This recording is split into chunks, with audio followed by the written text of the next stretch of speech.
good evening. Thank you for your time, your efforts, and your energies. I am Nobody, your storyteller, your narrator, and number one fan. And this is officially The Dark of Bethany, Season 1, Episode 3, A Good Part of the Delight. We hope, most fervently, that you enjoy the shenanigans, stories, and the adventures of the coterie of Bethany. We're just waiting for the players to arrive, and we shall begin shortly. Thank you. Good afternoon, good evening, good night. Welcome, Neon. How we doing? I'm hanging in there. How you doing? Not bad overall. Welcome. How we doing? Great. Welcome in, Penny. How we doing? Oh, same old. So we won't be having Joji tonight. Yes. He just had an exciting moment. Yes. All of that build up and no follow through. Just like a typical American. Crazy that.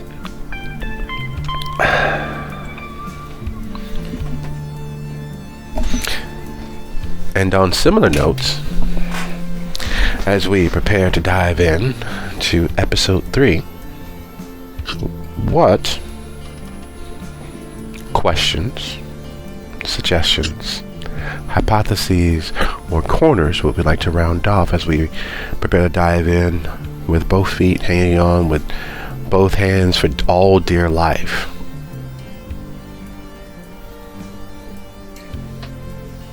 Out of character.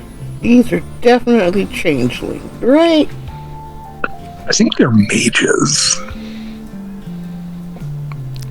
I don't know. It'll be fine. Okay, so mages are still considered human, are they not?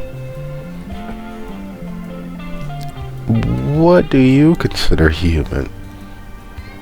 Being able to bend the very genetic makeup of this universe and all of those that connect with it? I'm not sure that most humans will be able to quantifiably accomplish that. Would you consider a human a person who could expand their mind nearly as infinitely as all of space? Not sure that quite quantifies as well, outside of the imagination. Could a human go back to the dawn of their existence and experience all of their milestones of their life in slow, vivid, technicolor, 3D, surreal, virtual reality outside of memory? No, I'm not sure if they quantify as mortal. Human, at least. Everything's mortal. Even the universe itself has a shelf life. The way I'm quantifying is human, you can shoot with regular bullets and it would hurt. Yeah, bullets hurt everyone. Hang on a second. Werewolves, you need...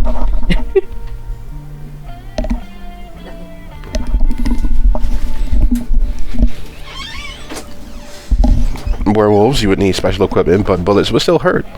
Kindred, you shoot with bullets. Yeah. It still hurts.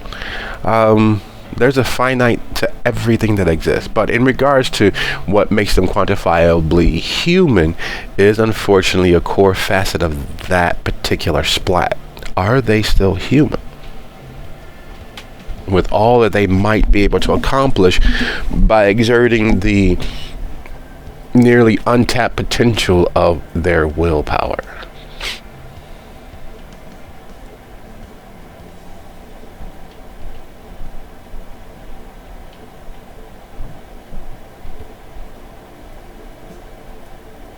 And I'm purposely being playing devil's advocate to immerse you in that philosophical consideration that your character might have if they were to run across such a being that could do those things. To divorce you as much as possible from the mechanic consideration and keep in the moment, you thinking in line with the character. Out of character considerations, it varies. Using the more potent ascension rules for mage creates a blurring of what that means, because there are certain understandings of life and forces and spirit that removes that as a consideration. There are certain considerations of time and entropy that removes the act of being able to even hurt them. Then so it's one of those things, like mechanically there are so many different ways that a mage in a vampire setting would not seem and would not reflect mechanically as human. It'd be a game of rocket tag. Who could do their thing first as to what the mechanics would show.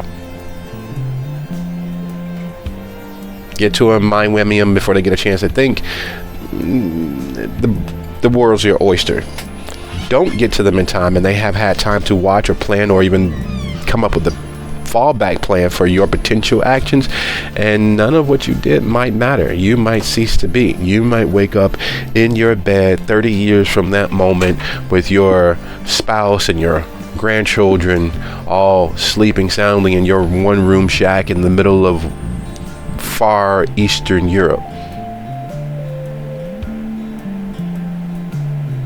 Your life and time as a kindred being just a figment of imagination, a book that you happen to read before going to bed.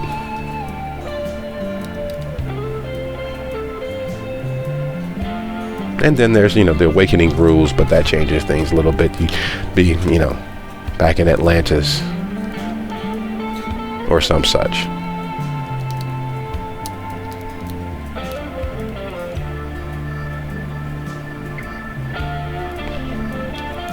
Did that almost give you an answer?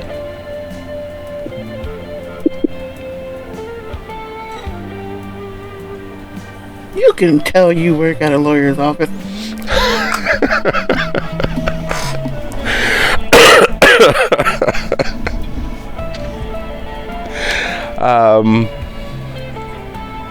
I can neither affirm nor deny that comment.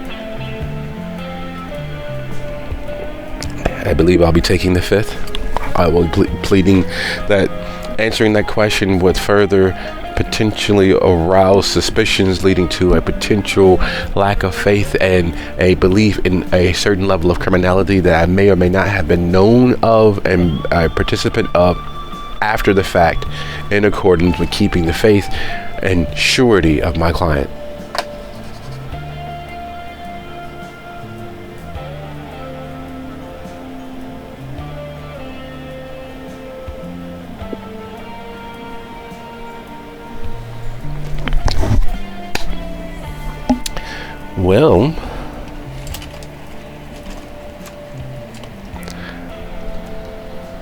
Well, that should be the case. Yeah, that's the end of my questions.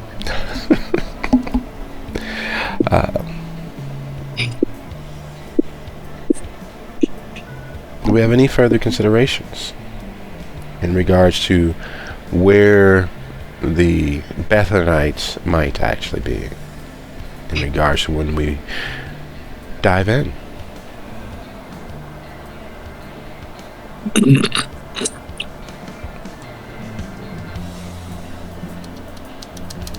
Okay. Well, you were saying? No, that's a good question. I have no idea. Okay. Well, in light of us gathering once again, my many, many thanks. And in light of us gathering again, sans a member who may or may not be able to arrive before the denouement of the action we are in the midst of. I need you all to summon up where we last left our coterie. Starting from the very, very beginning, when the pack of bipedal wolves that are the Hutchinsons rode into the carnival and circus grounds with, you three on their bikes. And we use the term bikes extraordinarily loosely. They're rat bikes by stylings. But the truth of the matter is their bikes are more extensions of their bestial animalistic natures. Their predatory drives towards living free. Their steeds of old in homage to their very Norse paganism, which is an odd consideration as a good portion of the Hutchinsons, and by extension their families, are of Central American, Hispanic, and Latin blood. And a large portion of the Hutchinsons and their extended family have an interwoven English, Irish, Scotch heritage at play. So their fixation, adoration, and religious zeal in regards to observing the Norse pagan rites and rituals sometimes as a mental curiosity. They have runes and mixed into the various skin art and tattoos they have across themselves. And yes, there is a difference between the two. Some of the pieces they have on them are, in fact, examples of skilled tradesmen of old. It is a ordeal just having some of what they have on their flesh, having it placed there. There's a skill and a talent in the craftsmanship of it, not just in the artistic merit of it. And then there are some that are just tattoos. They're labels and signs for juvenile and less than mature impulses. The act of getting the tattoo isn't more important than what the tattoo signifies, nor the skill that was put into it. All the same, you three arrived on the backs of their bikes, finding Joji already in presence, already on the clock, as it were. In the course of arriving, Lita slipping away in the confusion of this, that, and the other, words being tossed off carelessly, haphazardly. There's a Mark Twain quote that comes to mind that words are the luggage of life, and some people have unpacked before they've gone on their first trip. That is very much the best approximation of the Hutchinsons. They are loud, they are boisterous, they are fully invested in whatever moment that they are in, and that chaos and that just need to express themselves, that raucous boisterousness gave more than enough cover for Lita to slip into the shadows and make herself part of the festivities of the carnival circus grounds. The grounds themselves were and are out of the norm. From the very proud, insensitive aspect of their freak show to the wealth and abundance of tents, attractions, midway sheds and slots, and the huge caravan that brought all of these things, all of these attractions, all of these opportunities to divest the locals of their hard-won funds is a rarity. Again, most circuses, most carnivals that make their way through this circuit are winding down for the season. Most of the circuses and carnivals that make their way through this area more or less typically don't stop. You have 3 or 4 a year at the most, maybe 1 or 2 closer to Shreveport, but for the most part, making their way home to Florida to rest for the season is their goal. And while 2 or 3 of them will occasionally team up and travel to the last leg or the last few legs together, members dropping off here or there, or in fact entire circuses deciding just to pull over in their home, actual original towns along the route home to Florida. Whether they're stopping off in Shreveport or Louisiana, New Orleans, or they're going down to Baton Rouge, or they're making their way across Texas, or whether they're stopping somewhere in Mississippi or Alabama, it's just part of the circuit. They dwindle and fall off, and 2 and 3 or travel together. You'll have mixed match signage and intentions of the circus and carnival folks that are there. But a racket as large as this requires a huge number of palms being greased, forms being signed, and bureaucracies. They usually have to pay off the local police or hire off-duty officers to help with their security, and it's a whole involved process. This Shackleton has been different. This group, this production is larger than several others. They have somehow found a way around most of the red tape, and even with actions having been taken against them in the past, they've seemed to, if not profit from it, at least not lose from those attentions, oftentimes striking back through some invisible means against those who've driven them on. And as Lita takes in the freak show, and Maddie and Joji set about operating behind their cover story, India in the fracas, in the rambunctious greeting and departure and being led that Maddie and Joji are doing. Would you be so kind as to, first, do you have eyes of the beast or sense the beast?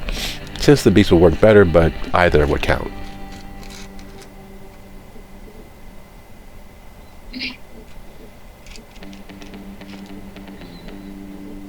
Yes, I have eyes of the beast. Excellent. That being the case, would you be so kind as to go ahead and roll your wits plus protein as high as you possibly can?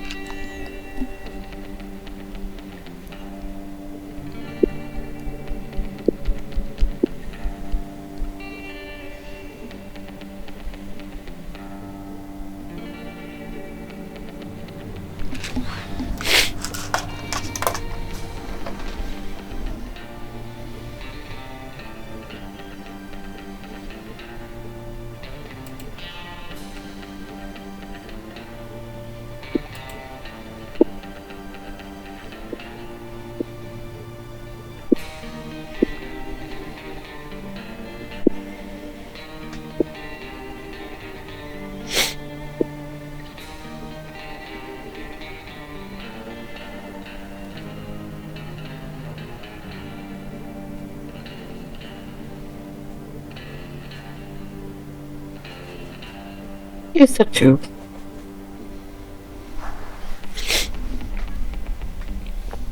Wariness is a natural default state for most kindred. Whether they act on that natural predator sense to evade other predators, to evade other trouble, is often anyone's guess. Most kindred consider themselves the top of the food chain, the top of the heap, the apex predator of apex predators, hiding amongst their prey, much like the wolf with sheep's clothing. Smart kindred realize that is never the case. There's always a hungrier lion. There's always a angrier bear. There's always a blinder rhinoceros. So wariness comes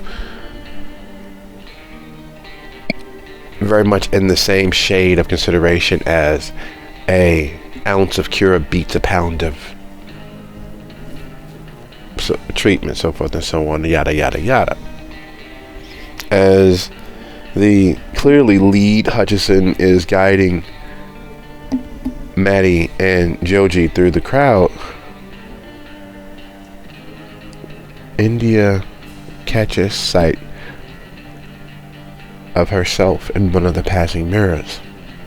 There's no way that her beast is peeking out of her eyes with such clear, visible,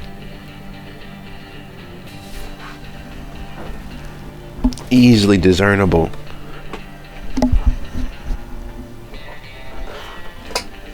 nature. That's not who she is. Yet there's one mirror and she sees the tint of her eyes glowing back, almost as if she's being flashed by laser lights. Looking left and right, she sees that no one's pointing at her using any of those little laser pointers they used to have back in the late 90s.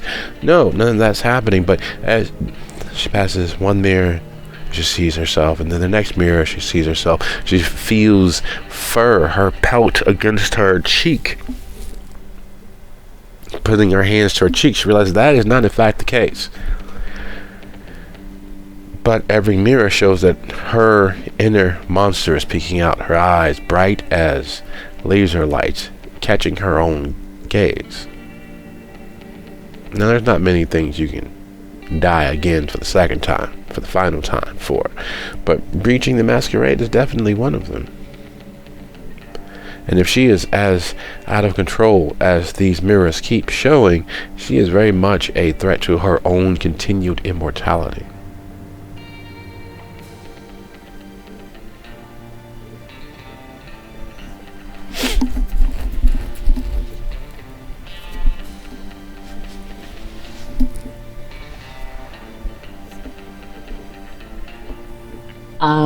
In that case, I think Indian thought would be discretion is the better part of valor, and she needs to get away from the majority of these people so that nobody sees the weird changes, or nobody sees the mirror that she's looking in and sees the weird changes.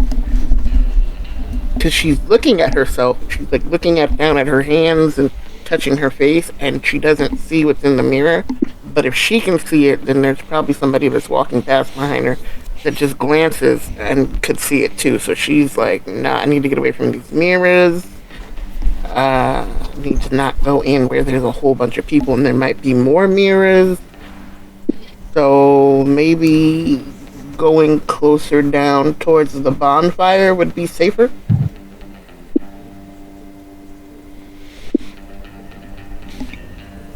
So veering off as the lead Hutchison gets Joji around the corner and had them and Maddie and their threesome are heading in that direction, you realize as you begin to veer off that you don't know where Lita has gotten off to either.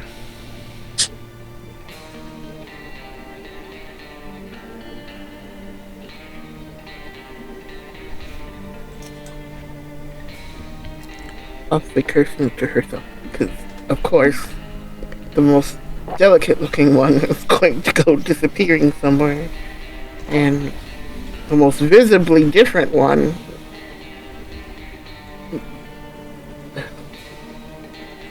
that kind of changes her, making maybe you think she should at least put eyes on them at some point so that they can mark where they were in case she needs to circle back.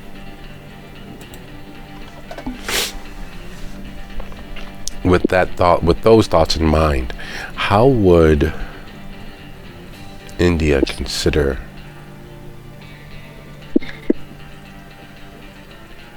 finding them?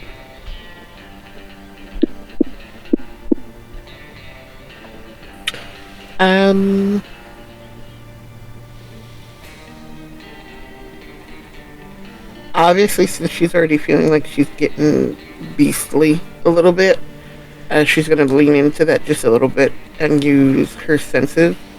She remembers pretty clearly what Lita kind of smells like, because they were close together in the pawn shop, and then standing near each other when that whole altercation kind of went on before they got on the bikes, and then remembering that there would be that layer of Hutchison layered over that, which would differentiate them in a crowd. She's gonna kind of just like subtly, not like overly walk around sniffing people, but just like kind of wafting past areas, pulling in their scent, trying to find them. Okay. That being the case, do you have any extrasensory disciplines that might be of assistance? Heightened senses or the like?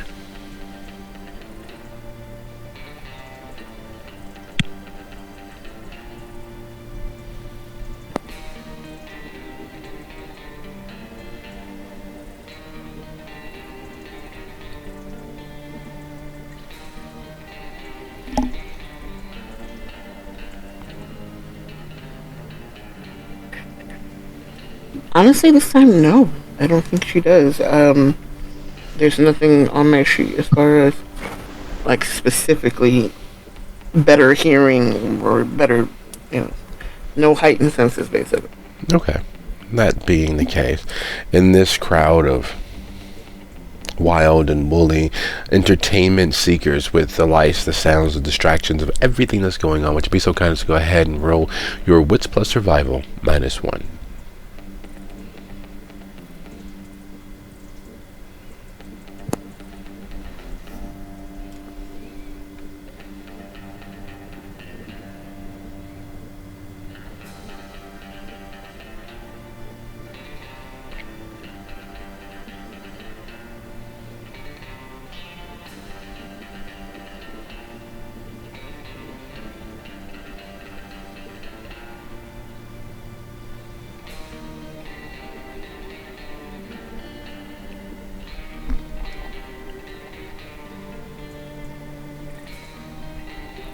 Original pool was 6, so you said -1, so that's why I rolled 5.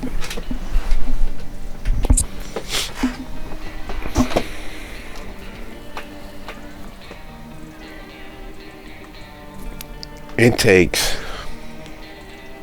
ridiculously long, subtly, quietly stalking, tracking the merest whiff and whim of Lita's passing. Her parfum, her eau de toilette is extraordinarily expensive, meaning that it is something that's designed to last several hours with the merest daub of it. However, while it is well made and well crafted and built for longevity,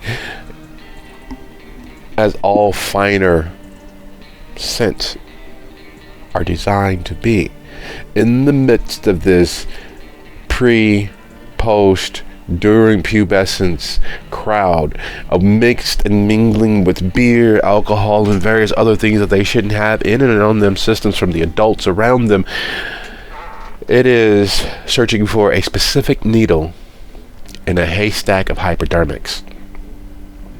It is far more involved and involving than you would have ever believed it should have been. The scent of popcorn you're accustomed to roasting peanuts is fine, but as you begin to catch whiffs and scents of offal, the parts of beasts that, well, they're simply delicious in the wild, aren't exactly the most human-friendly scents in the raw. You catch scents of old dead. You catch scent of grave dust and cemetery dirt. You catch scent of more than one variety of axe, which you didn't think that there was really much difference between them all because they're all chemically empowered, yet the width and variety of them on several occasions nearly causes your eyes to begin to water. And just as you have the gleaming thread, the golden road that you are sure is going to get you to wherever Lita is, you end up bumping into the surliest, shortest, wish version of yourself you have ever seen. She is 1/8 times wider than you are, 6 inches shorter. She has the sort of muscles that most of the ranch hands have, long, sinewy cords of near steel. Her hair is pulled back in a severe plaited bun. And yes, full on plaited, not braided. Her forehead looks as if she dreams in vivid IMAX 3D. And she has the most unresting bitch face you have ever come across.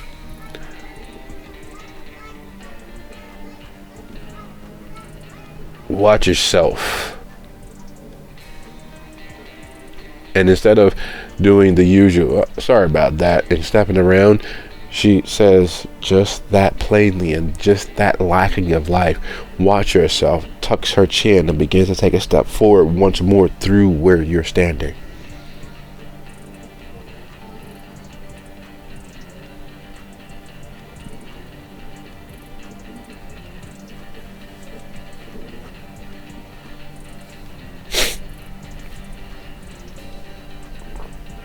India has a moment of, the fuck she say to me? Stepping back on one foot, but not moving out of her way.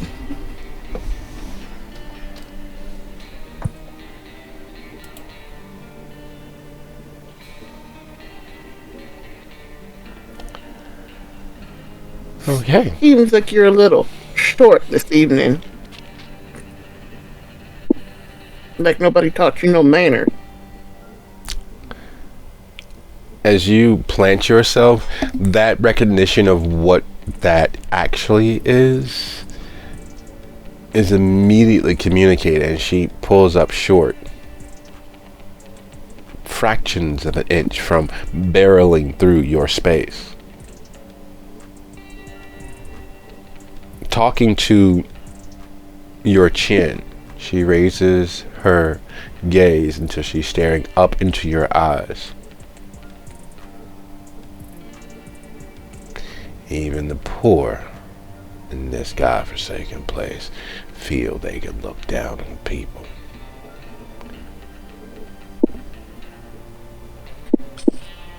I don't repeat myself more than once. Get.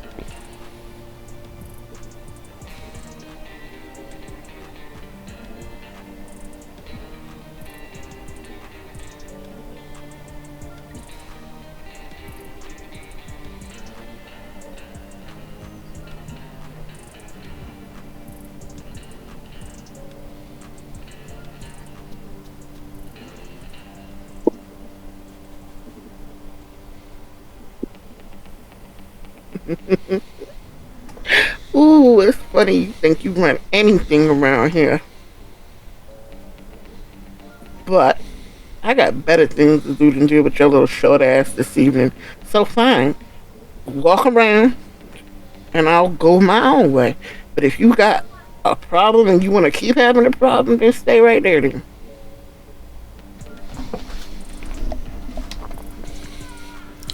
So your decided actions to attempt to intimidate her to move out of your way and to go around you. No. India will give her space by sidestepping.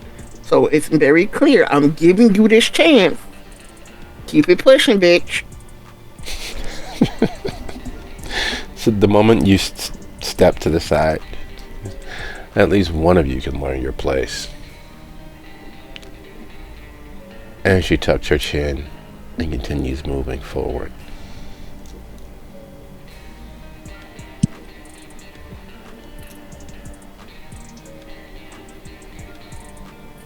Does she smell human?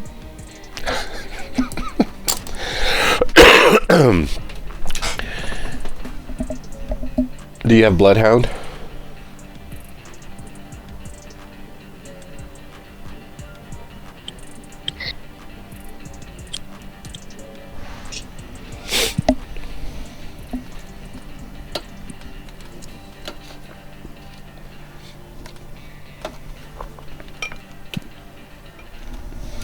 Damn it. No, I don't.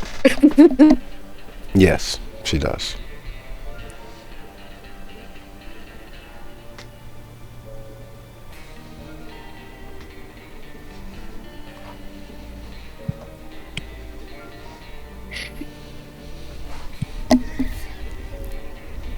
I have to think for a minute. What would her brother do?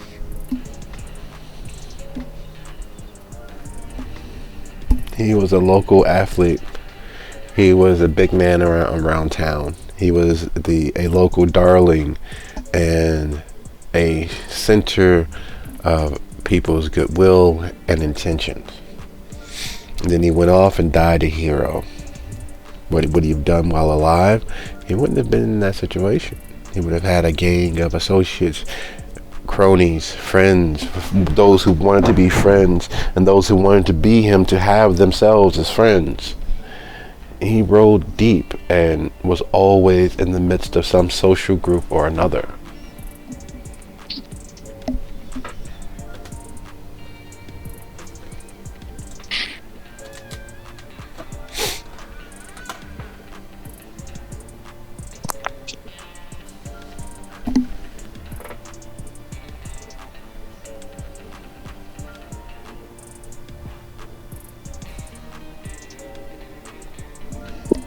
Masquerade.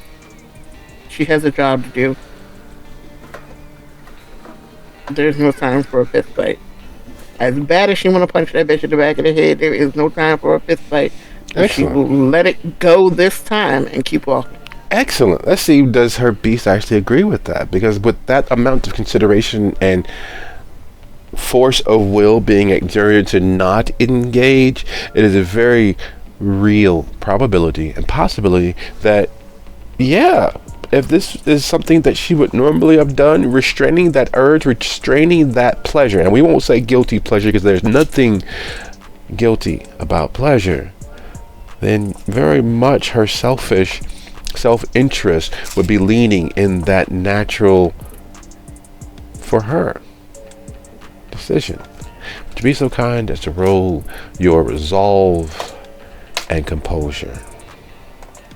Your DC is 3.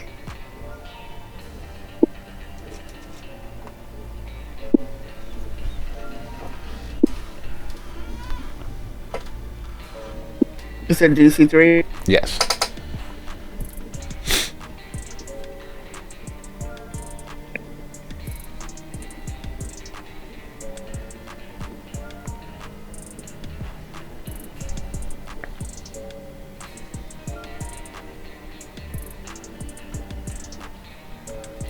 Look at that. Fate loves India to remain the dainty rodeo princess that she has been perceived as the vast majority of her existence.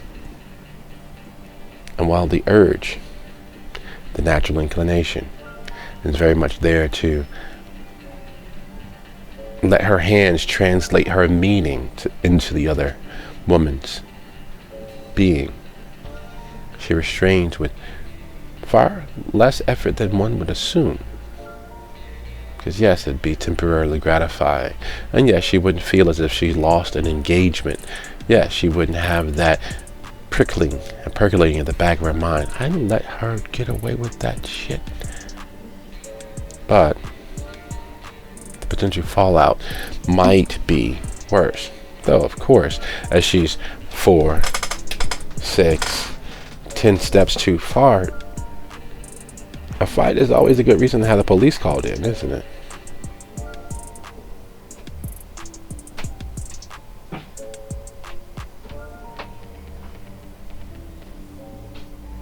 It is, but then she just as likely get pinched for herself. She don't need to go locked up. Too bad she can't run away in the dark and survive. She finds Lita's scent.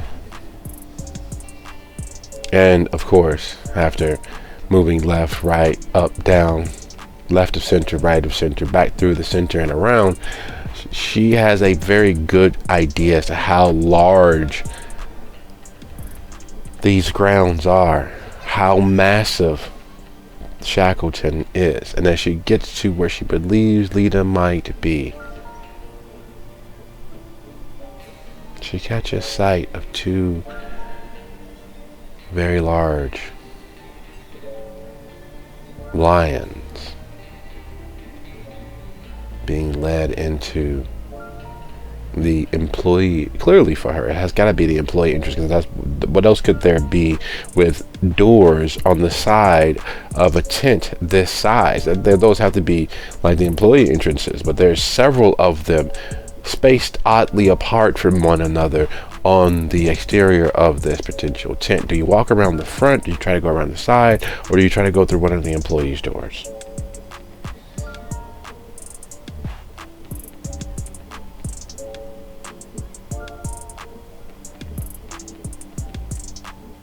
Is this the tent that it smells like Lita went into, or is this just a different? It definitely feels and smells like Lita went into the tent.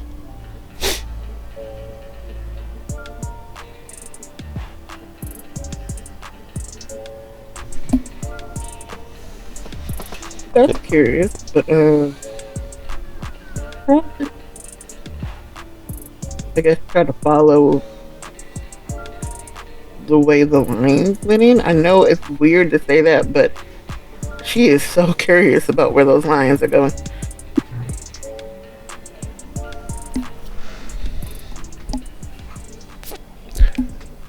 Out of character, I was hoping that you would not do that. Here's the reason why. Okay. No, here's the reason why.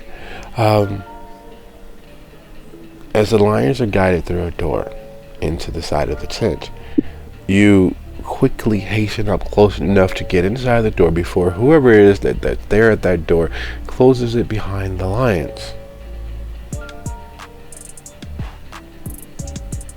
As you get close enough to smell the stench of lion pelts, things that aren't really bathed or showered regularly, you also get a chance to realize why that person was so brusque and in a rush to get where they were going. Because as she's closing the door, you all come eye to eye as you're trying to slip inside that door.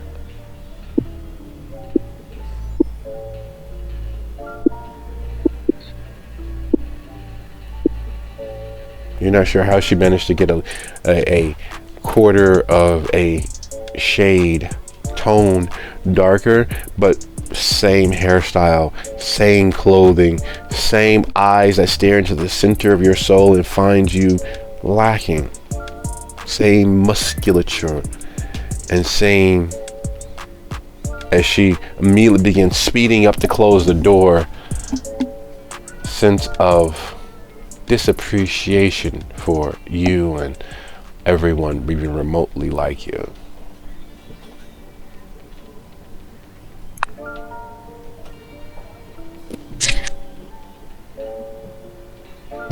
Seeing she's in there, I'd let her close it and stay on the other fucking side, because I don't want to deal with her again tonight.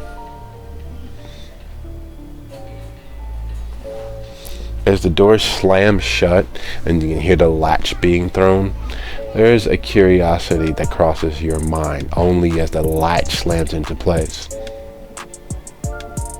How does she tan that quickly in a few seconds? Because you know she's a half shade, quarter shade darker. And she was going in the opposite direction.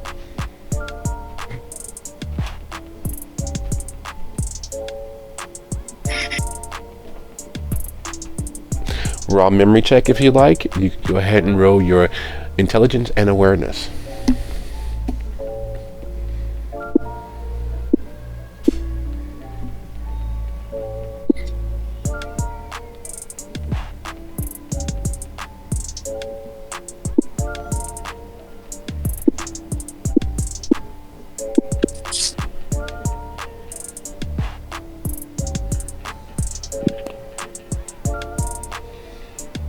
You've seen her multiple points throughout the entirety of this evening, since you immediately caught sight of yourself in the mirror, since you immediately saw a portion of your beast rising to the fore, You've seen her at several points, several portions across this circus, as huge and as winding as these paths have been. You've seen her at various different places.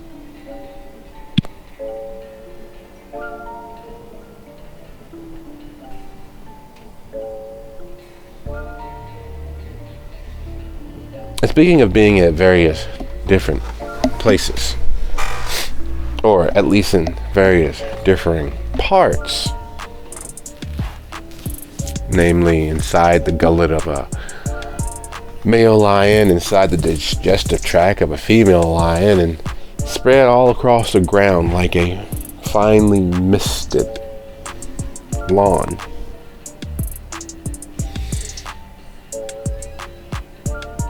Lena, you have watched many things in your short time of being dead.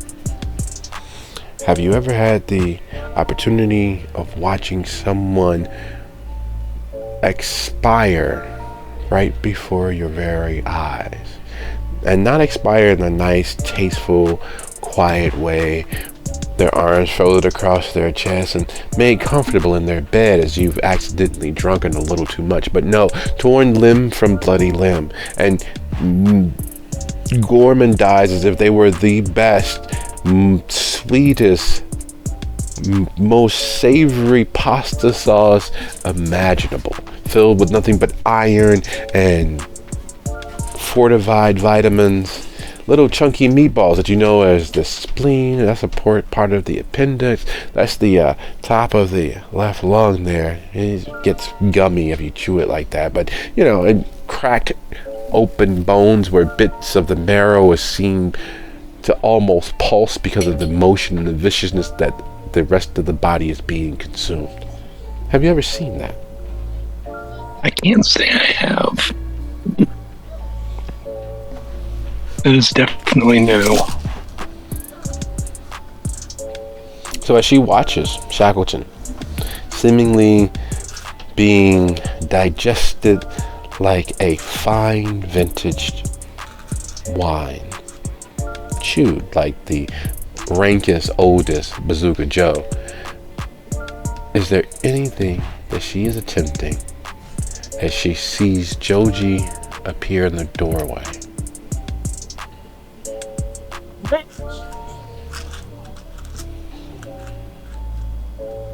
You know what? I'm going to try Where the Veil Thins to see if I actually did just see a murder.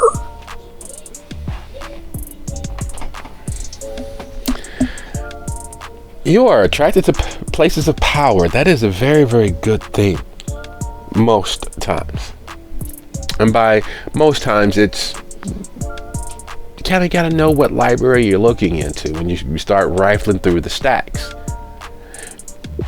You have an automatic 2 successes. Would you like to actually roll to see how many more or how exactly pinpoint accurate you might be? I think I need 3 for it to work, so I might as well roll for... Excellent.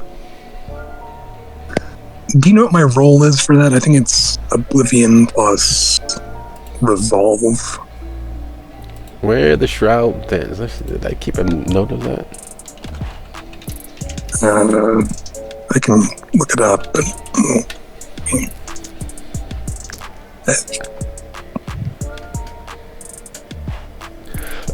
Excuse me.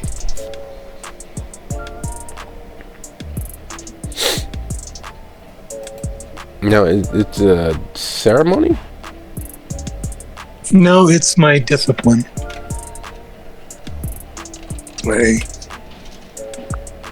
Let's see.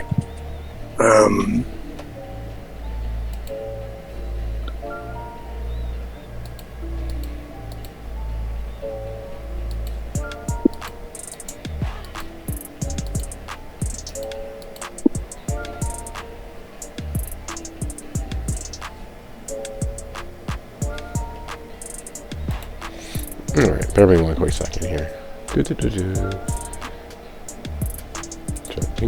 Jumping.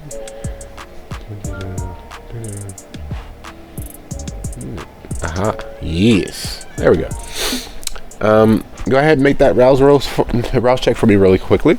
And then, would you be so kind as to go ahead and roll your intelligence plus oblivion? Okay, intelligence plus oblivion. That's actually a pretty good one.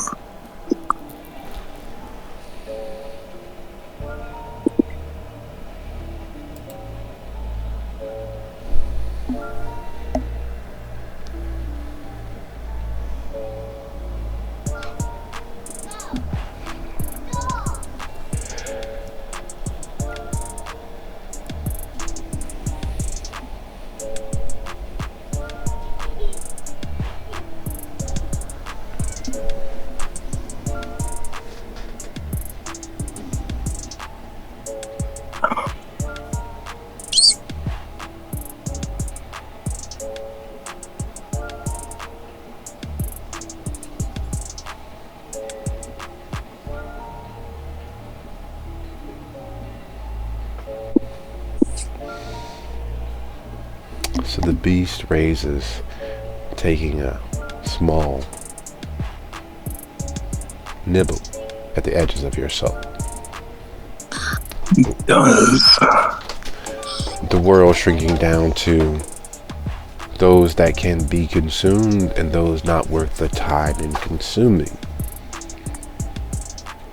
Having starved your beast as often as you have, what would that make Lita's present hunger? 3. Oh, yeah.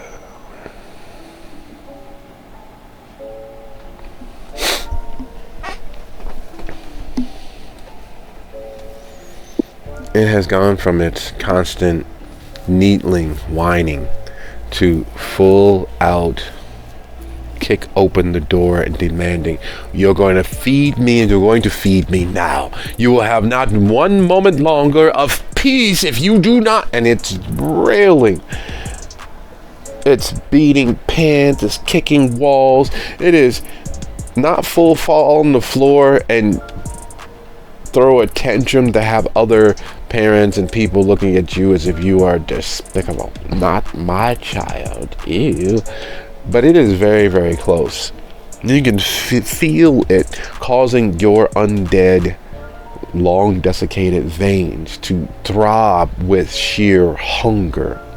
You feel a acidic burn where your gallbladder normally would be, just to the top and behind where your stomach should be, and it's a burning sensation demanding sustenance. You can feel your stomach itself beginning to shrivel and crawl in on itself. None of those things have a use in your dead body, yet your beast is literally kicking at the bars of its cell, demanding sustenance. Just enough. As you allow your eyes to die, as you allow the cataracts of oblivion to obfuscate the barest sense of living that exists in your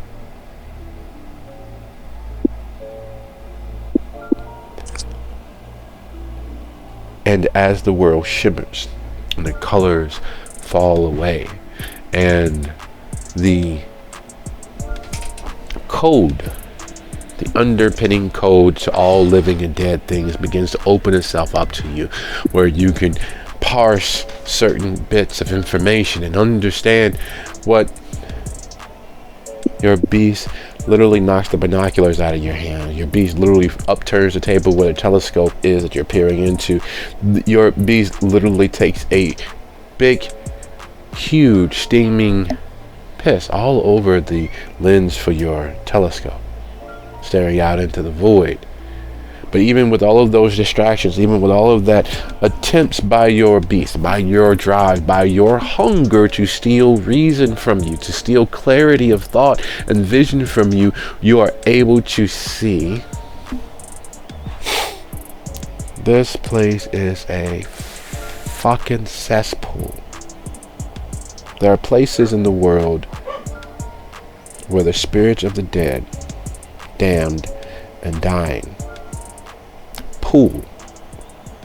Most of those places are areas where the boundary between this world and the next are thinner. And so a little of it bleeds across backwards and forwards. Nothing truly harmful to any measure of living, even for the kindred. Yet there are other places where the boundaries between this and all of the worlds that abut it aren't really boundaries. They're more of a suggestion. They're more of a hint of what should be there.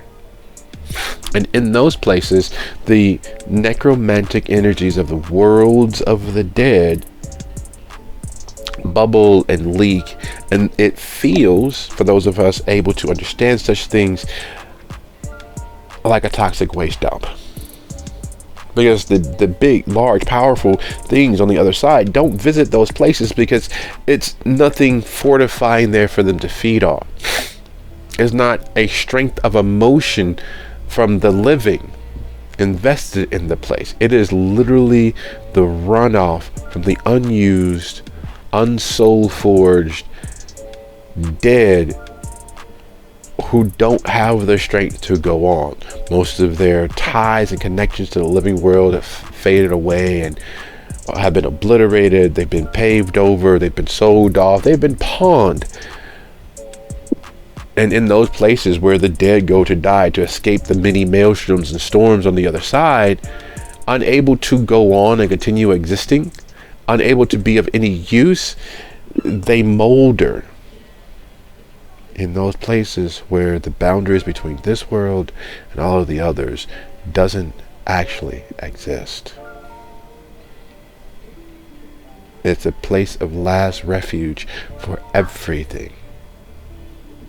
Only the strong survive. And these are places where the weak gather in droves.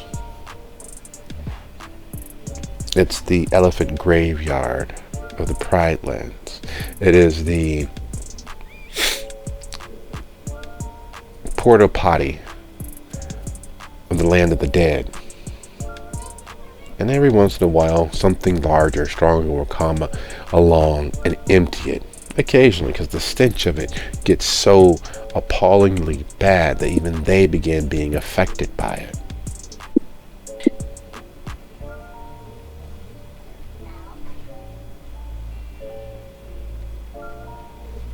And that's where you are. That's what these entertainments are built upon. What is Lita's occult rating? How many dots of occult does she have? 3. Actually said I have 5 dots total last time. I have 6 with my 3 intelligence. Which means, with her fixation on the dead and the tolls and the costs and the boundaries and bonds, she knows that there's nothing altruistic about when those larger, stronger things, those legions even, band together to come clear out such spaces. Even the weak, deplorable, despicable, that have no other use, their energies can be put towards a goal. Living, or a close proximity of the living who understand such things, allow those areas to build up energy and try to act before the forces of the dead from the other side may take a hand. They collect those runoffs. They collect those 1s and 2s and 3s and add them together into a portfolio equaling 10s and 20s and hundreds, as it were. And if you were to, incidentally, accidentally overcharge those areas with things such as extraordinarily strong emotions of a particular flavor, you would have a very potent untapped, useful bit of energy to direct at your leisure. So, things like setting up a haunted house, a freak show, a place where people think that they're having fun, a carnival. Maybe it's not like they would, be smart enough to set up like a Ferris wheel to get people's endorphins high, roller coasters, and things that get people really invested in the moment.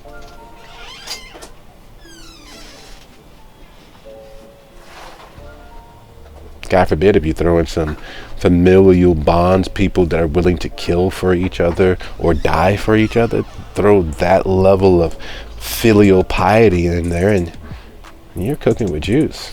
You could potentially turn all of that toxic radioactive sludge into rocket fuel.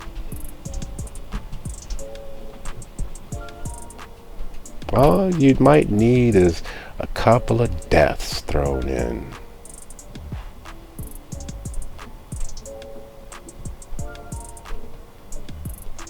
Yeah. This seems like some magic-y stuff going on.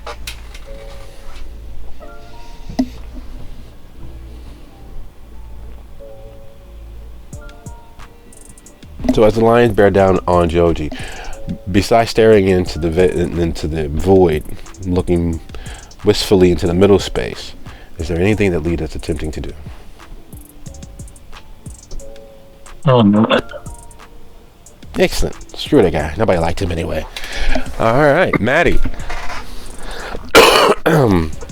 Well, Yeah. There's a scent that the human body has when cracked open. There's a unmistakable affectation. And it can be faked if you know what you're doing. But it's something that sticks with you, something that's easy to understand, and something that is unfortunately unavoidably memorable. So as the lion is covered in the viscous stench of human offal, come barreling towards Joji.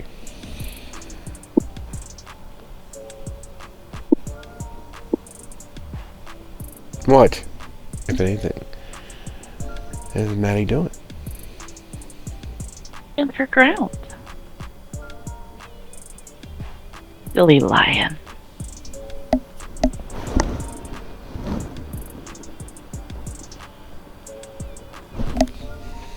So clearly being the stronger of the two, that she pushed Joji to the side, that she... Yeah, she'll do that. She tries to be nice sometimes to people she likes.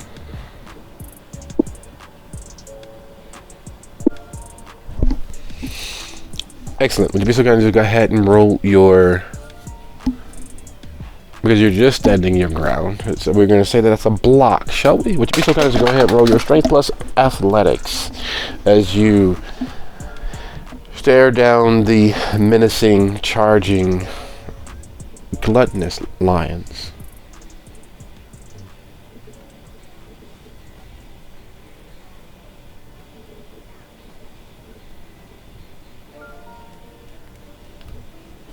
That would be even better.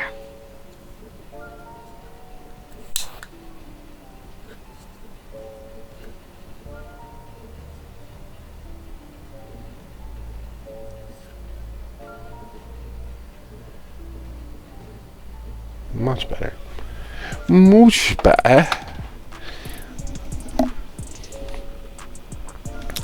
If it matters at all, I do have Fortitude 1 and Potence 1. Always helpful. Those are very good in regards to dealing out and dealing with the pain of the everyday struggles. Because, you're just making your way downtown, walking fast. Right?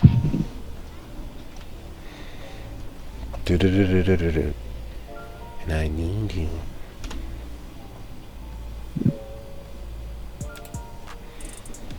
Do-do-do-do-do-do. Do-do-do-do-do-do.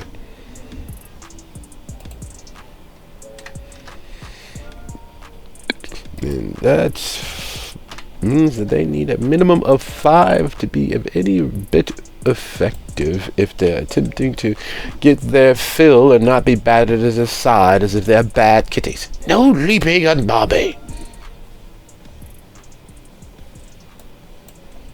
Or something like that, right? Right? I mean, they're just big kittens. They want us to play with their toe beans and give them scritches.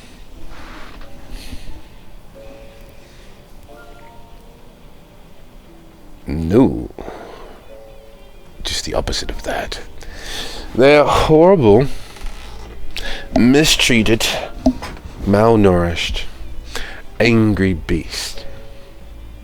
They are kept on the verge of devouring whatever is put before them to ratchet up the tension, because they are actually roaring their anger. They're actually attempting to cause harm enough, because they realized after all of these many years on the road that the world is made of steaks. And I happen to eat steaks. I would like to eat steaks. Oh, and look, there's another steak. So as they rush, they charge. Very much unlike their wild, natural selves. Because lions in the wild stalk and find the most fortuitous opportunity to attack. They prey and play off of pack tactics along with ambush to maximize their success. They very rarely come at anything dead on, unless of course there is no other recourse. And as they leap, and you shove Joji bravely out of the way, catching the male just as the female catches you. You three tumble back, and despite what most of the onlookers believe, you realize that no, these aren't holograms, these aren't animatronics. Well, they might be animatronics. They a little lighter than you're expecting, with 2 killing machines rushing you, but they very much are as real as you fear. The stench coming off of them, the wildness, the funk, the insects in their pelts, the very real hunger arousal at play lets you know that they are in fact as real as they possibly could be, as one chest-sized paw makes itself at home in your dead flesh. And you all go back and down out into the open area of the parks.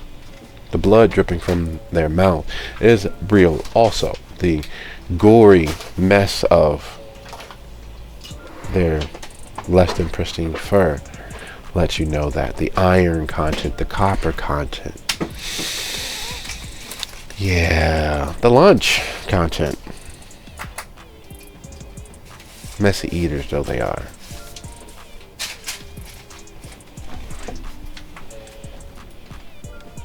Well, keen.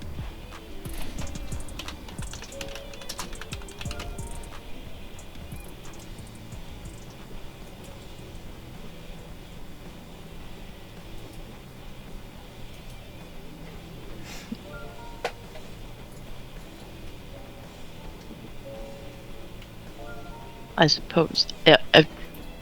So, am I to assume that it pushed me down on my stomach, or am I on my back? You're going back out of the tent. Yes. Okay.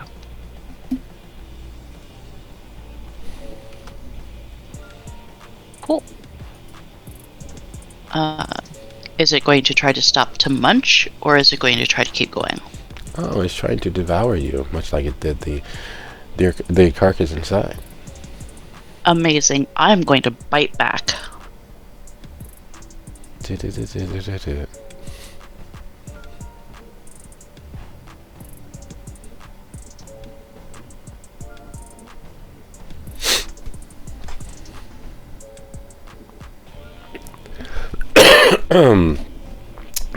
That being the case, go ahead and roll your strength plus brawl. Rolling as high as you are able.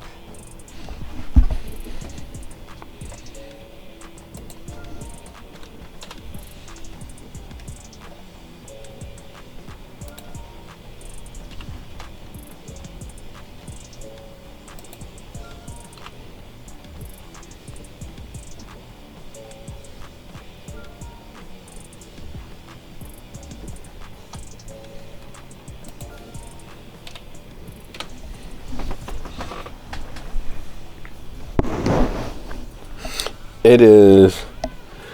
There's a meme that had been going around where it was the sounds of a scuffle, and you can hear someone's voice saying, "Fight back, fight back, let him get up, fight back, fight back." That's what Maddie feels under the press of two lions working diligently to maul them into a state of permanent death, not just this vacation that she's taking presently for the rest of immortality. They're attempting to do actual, honest, grievous harm. They're attempting to consume you in equal parts. So as you clamp down on the female that swiped across your stomach, the male attempts to clamp down on, well, attempt is a very light word for what he's doing to your shoulder and working his way towards your neck. It is a scene out of a horror movie. The gory kind, where the jump scares are all about making sure the audience feels as if they are covered in the sticky residue of formerly living individuals. Lita, watching this happen, it's hard not to envy the lions. It's hard not to envy Maddie, because you clearly see her clamp down on the female as if this is the world's largest adult Capri Sun, filled with the sweetest, brightest, best Pinot or Sauvignon. She's going to have a boozy good time. There's no sparkling can of anything. No, this is that deep, robust stuff that is clearly bad for you, but you're going to have a hell of a time once you get it all down. It's the wine that comes in a box but tastes like it came out of a Kool-Aid packet. Charming. And the oohs and ahs of those who are sickened by what they believe they're seeing. All part of the show, of course, all part of the show. And there is an excitement there, a very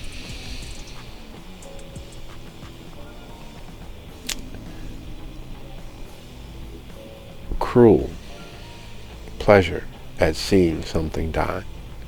You can imagine what hundreds or 1,000 of these voices would sound like with the entertainment at the Colosseums if they were as bloody and spectacular as you've seen on movies throughout the ages.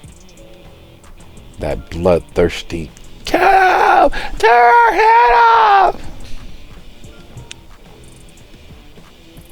At the exact same time,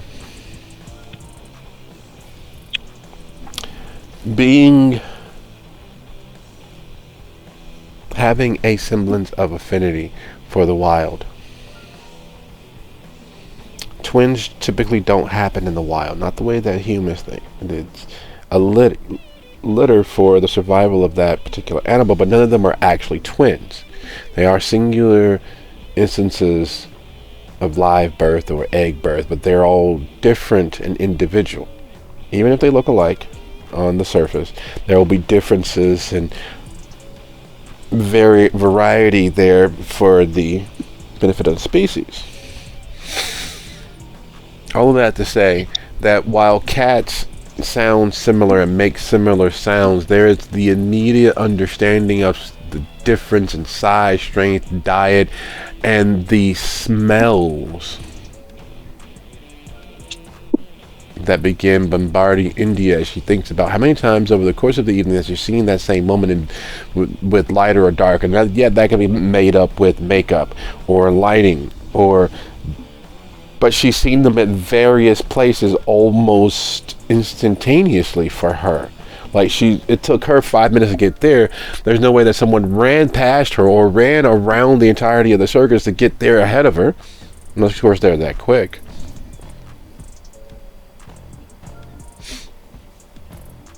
And then you hear it. The snarling, gluttonous growling, and ululations of large predatory animal that is demonstratively feline.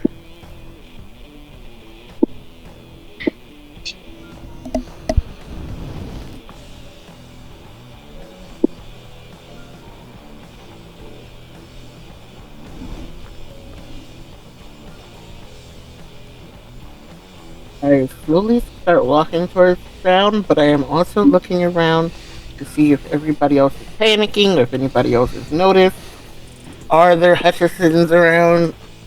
No, the freak show is closer to the end of the grounds. It is a little more isolated. Yes, it's down the central boardwalk, but the entrance is offset so that standing on the central boardwalk, not that there's an actual central boardwalk, but that main trunk of the branching paths, you won't really see anything but the lights and hear the sounds. So no one's really paying all that much attention. And the few people that might be able to see that are on the Ferris wheel, no one can hear them being, 65 feet in the air.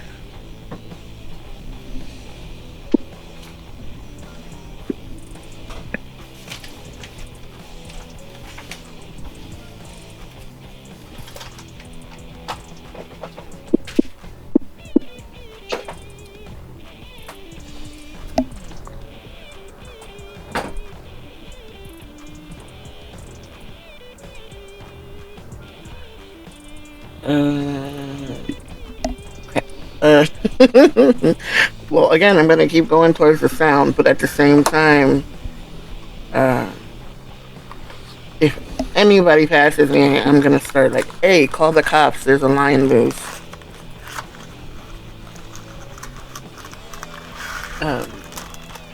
Kind of shouting to get attention, sort of thing. Or not shouting, because I know fucking lions. I am one. That would not do well. But yeah, like some urgency, like trying to find people close to me, telling them call the police. The more police that are called, or the more times the cops are called, the quicker they'll get here because it's a big thing. But yeah, I keep going because I feel like I might need to help whoever getting attacked. I don't know how I'm going to, but I'm going to.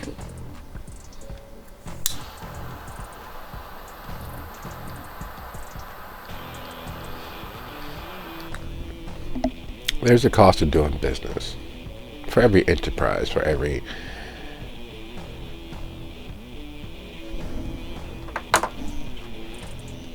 facet of the world, there is a normal and expected cost that most people understand, the return on investment of, if I do this for $2 and I get $3 back, that means I made $1 profit. But you forget about the $2 you initially invested. It's a huge thing that no one really considers how to actually rate and consider a return on investment outside of the business majors and company owners and a certain facet of society. Everyone has it in their head, like if I get X back for what I'm charging, then I'll maybe making a profit. That's not the case. You gotta know the value of the thing and how much it costs in terms of time, labor, all of those variables that change that you can try to maintain as close as possible. But if you're getting a supply from someone else, that affects your costs as well. So whatever it is that Shackleton is up to, these spectacles, and keeping people off balance and lost in the various branching paths of their setup is worth the return on investment. Most people are willing to go along if they believe that it's something in it for them.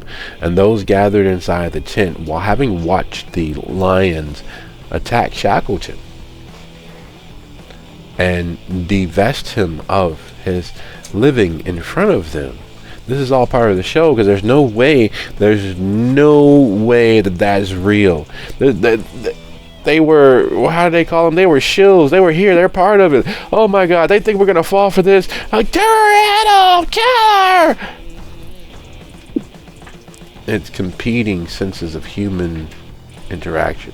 People who don't want to believe that they are witnessing what it is that they are witnessing, and those who don't want to miss out what they hope they're witnessing. And as Maddie is literally fighting for their immortality, she is literally 1v2ing killing machines that have been mistreated to drive their natural prey instinct to include humans and the facsimile of those that are human. She, for the second time this evening, has been close enough to these that she's been within leaping, pouncing, biting range. And unlike the natural, normal reaction to swallowing and tasting dead blood, it seems to urge them forward and do more. The shaking and biting and trying to get those dagger-like teeth further into the soft places, trying to exercise some demons, goading and spurring them further on, something more than just simple hunger.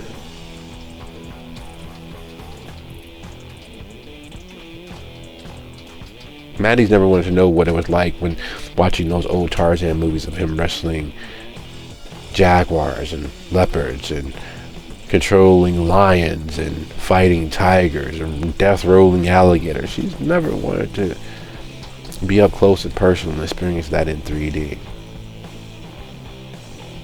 The question, the most pressing question, with their existence flashing past their eyes: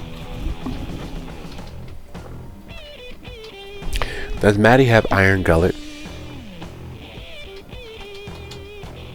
No, that's a silly question. The reason for asking, there's a certain value and inherent vitality that comes from almost drowning in the hot, viscous, heavy animal blood that is coating her tongue, filling her nostrils. More blood that she can easily lap as she bites into and that she's bit into. And then she's all but pinned as one huge paw that stretches the entire width of her is attempting to rip that from her. And as teeth burrow and gnaw and tear at her shoulder, working their way towards the carotid in her neck.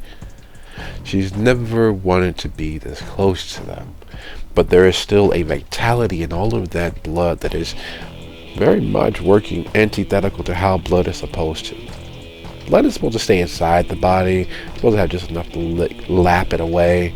The pelt is soaking up much of the lion blood as well, and iron gullet will help in the digestion, not just the absorption of that blood. She does not have a heightened blood potency, does she? She does not. Excellent. That's a very good thing. Because there's only so much junk food you can eat. It's missing something. It'll do in a pinch. Nothing like a good old-fashioned Crystal's burger or White Castle. Or hell, even a Rally or Checkers burger right now. All of that is all to the good. But if you have too much of it, there's natural responses that happen. In India, seeing all of that lovely bloody red hair beneath those two huge engines of death and destruction, is there anything you might be contemplating? Before you answer, it is 47 after the hour. Let's be back at the turning of the hour. Sounds like a plan.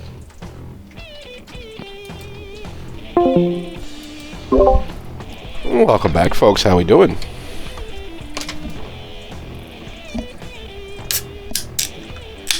Yeah.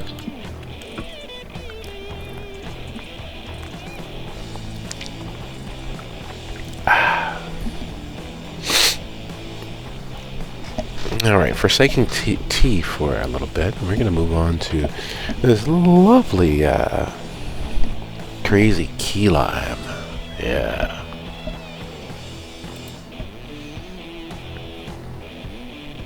What?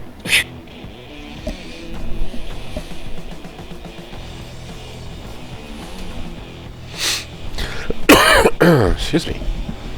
I'm here. Hi here.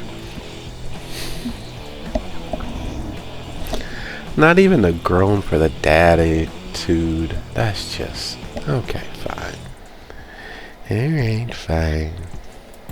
Right. Sorry, that's totally something I would say in reply, so I can't be mad at it. So, I was going to say I thought you were there, but okay.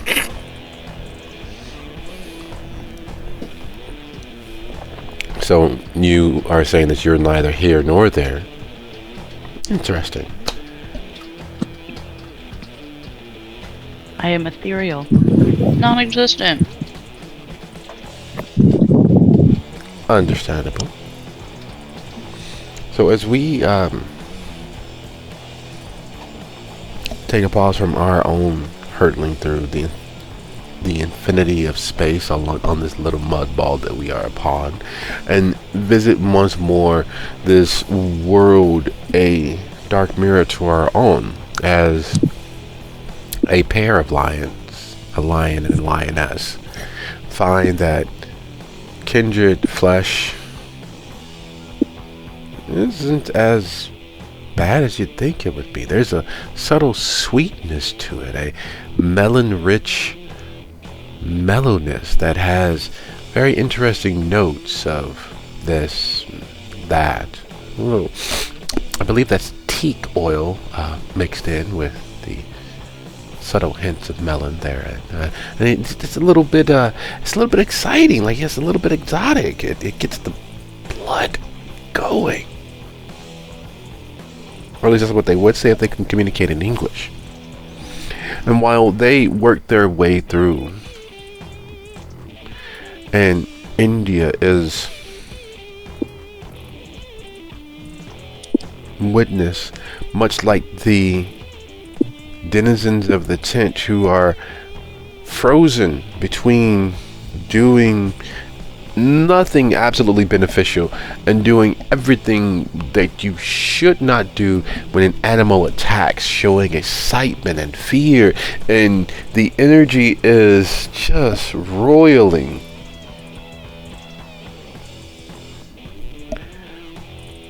We stepped away with a decision in the offing. We stepped away with a realization that it very much is real. And one of the few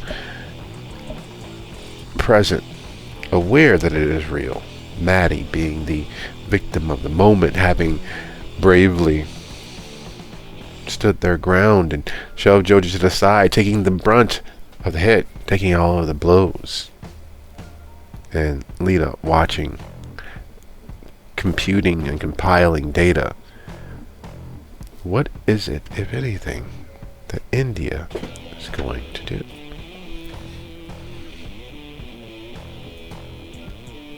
Hate to see it, but she can't do anything vampiric right now. So the next best thing to stop this whole situation is to pull her weapon. She's packing. Girl's got a gun on her hip.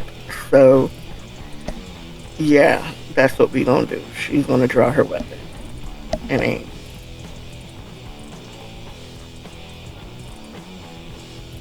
She's gonna put Maddie out of her misery.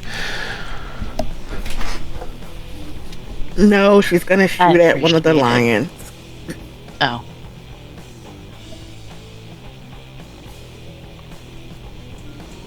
Okay. She's going to shoot at, she's going to fire a warning shot, or she's going to, well, you know, put some emphasis on that syllable. It's a no, we warning already, and now it's time to go.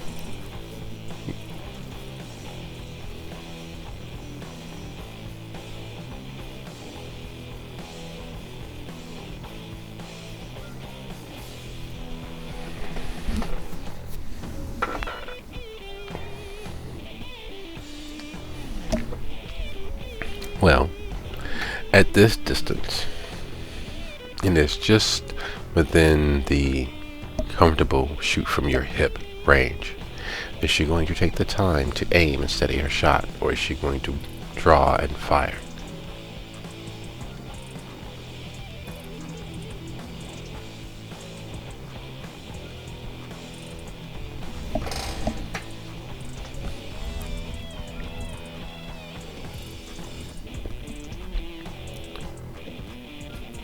Missing would be a bad thing in this case because you're just gonna piss him off. So she would take that extra little bit of a second to steady herself and aim.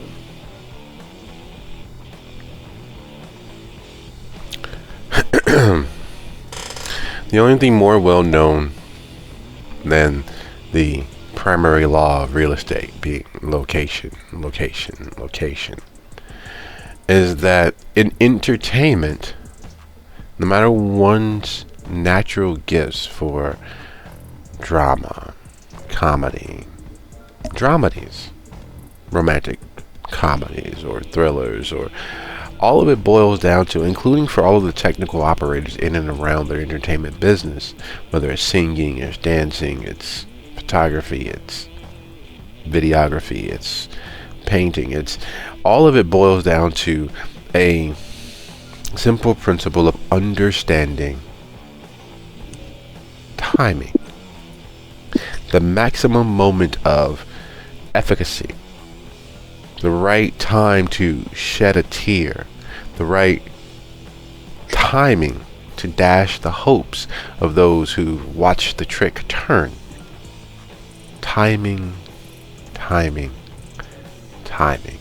And as the energies of the crowd, the roiling emotions have been twisted and turned and shunted and pushed, and they've gone on this opening volley of the horrific.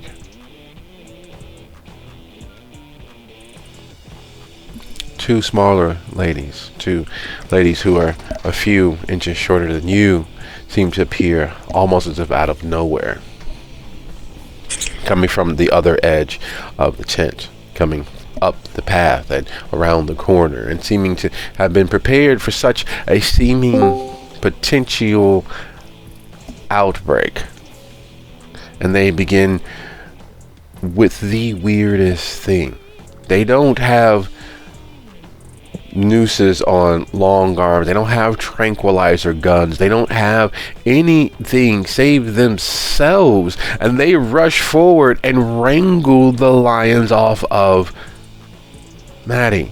Some of them shoving their arms into the mouths of the lions. And as everyone's wondering what sort of monstrously strong individuals, how can they be so brave and foolish? And we were about to witness the second massacre, the second they have them in almost complete control. The sort of thing that you see often with very alpha male dog owners who have these huge hunting monstrosities that they wrestle with, or the people that live with bears and wrestle and do absolutely foolish things, sticking arms and appendages in open mouths, or risking those claws, those huge torso-sized claws. These women, these all looking similarly the same. Some of them have stars painted over one eye, and some of them are wearing grease paint, but there's a similarity of build and a similarity of severeness with which their hair is pulled back in buns or tightly woven, plaited, braided ponytails. And as everyone's trying to figure out what to make of this chaos, several of them are helping pull Maddie up to her feet. Some of them are bowing as the lions are still trying to get to Maddie. And then you hear the clapping of Shackleton, who is standing in all of the gore that was him moments before. The clapping, in complete imbalance to the roaring and snarling of the lions, somehow seems to draw most of the attention back to him. And as he speaks, stepping out of the schlucking and sliding and sticky offal, everything is never all there is. Everything is never what it might seem to be. As stated, if you remain seated, you would be perfectly safe. And you all are here, hale and hearty, and have witnessed the ferocity of the world around you. But there's more we have for you. Coming all the way from, and he speaks, motioning back to the offal that was there.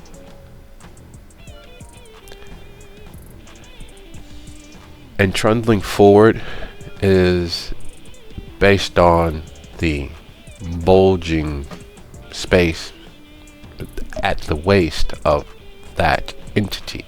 Male, you're not sure what. There's hair, thick and rich, long enough to be braided, starting from the cheekbones. It only gets longer as it drifts and swirls across the body. The eyes as black as the devil's own soul. And the ladies who are helping Maddie to her feet, leading the lions away and pulling Maddie along, bow and smile as people's attention is torn because they were sure what they were seeing was real. There's no way. And then yet here shackles. And then what the fuck is that? It is 8.5 feet tall. Its limbs, its arms longer than most people in presence. And it walks forward in the stooped gait, all the way from a lost city in Peru. He begins regaling with a story, his voice seeming to bounce off the inside of the tent and echo back to the crowd. And he weaves how this being was found in a village as old as Jerusalem. How the neighboring villages believe that these persons were forest spirits, and how the first few expeditions to their lost space was eaten. Because you can't quite say that it's cannibalism, as there is some similarities between good old Larry here and us. The differences are far wider and vaster than the mind can comprehend. And then it speaks. A low rumbling thing coming from somewhere near the 6th circle of hell. It's clear that it has too many teeth in its mouth. And those in the front row and close enough to really get a full view of those chompers realizes that it's not just teeth, not just the row and row of teeth behind tooth. It is the multiplicity of tongues inside that cause the voice to do very weird things.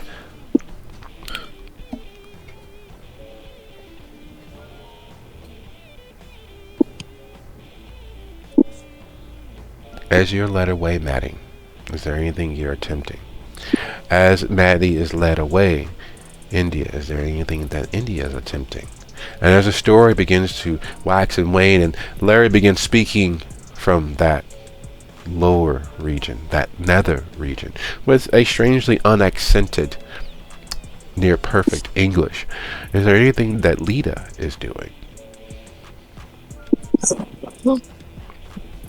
Maddie is going to take the back of her forearm and just like wipe her mouth of the blood, shake it off, and just grin like a lunatic as she walks away.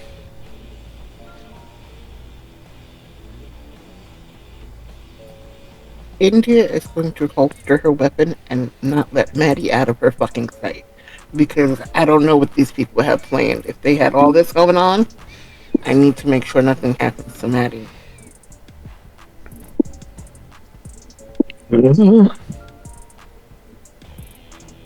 Right now, I want to see how the show plays out. Yeah, fuck Manny.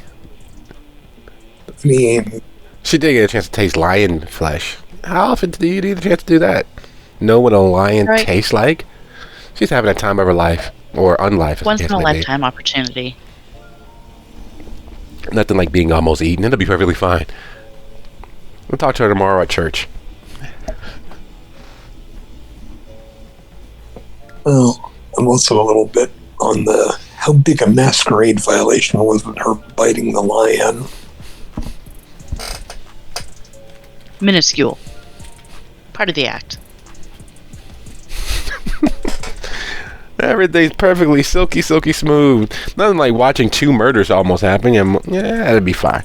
They believe, they believe the first murder was part of the show, right? What's one more? So what if, well, Speaking of so what, and to catch you up to speed, Joji, really quickly, as Maddie's being led away. Lita nods, purses her lips underneath the mask, and turns to get the full view and full look of Larry, who begins regaling the crowd. A come down from the high peak of horror that was watching Shackleton be consumed. And the horror of watching his life and his death flash before his eyes as the lions barreled towards him, being shunted to the side by Maddie, who was valiant in her efforts, but outnumbered 2v1. And if anyone was keeping score, it'd been the bottom of the ninth, bases loaded, not in her favor, until the women showed up, until India showed up.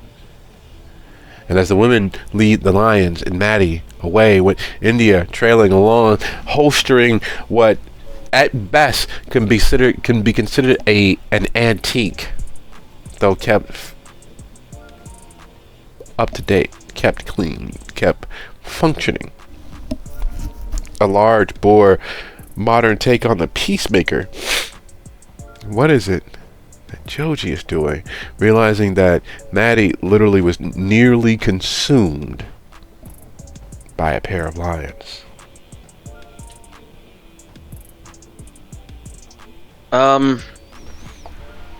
Well, for Maddie specifically, there's not much he can really do for her. He said she's being led away, so she's at least in enough of a piece to walk away.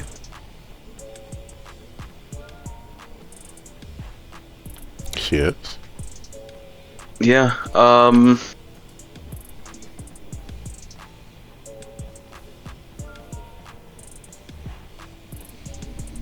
This situation is just a clusterfuck. Honestly, it's very throwing me out of my groove, because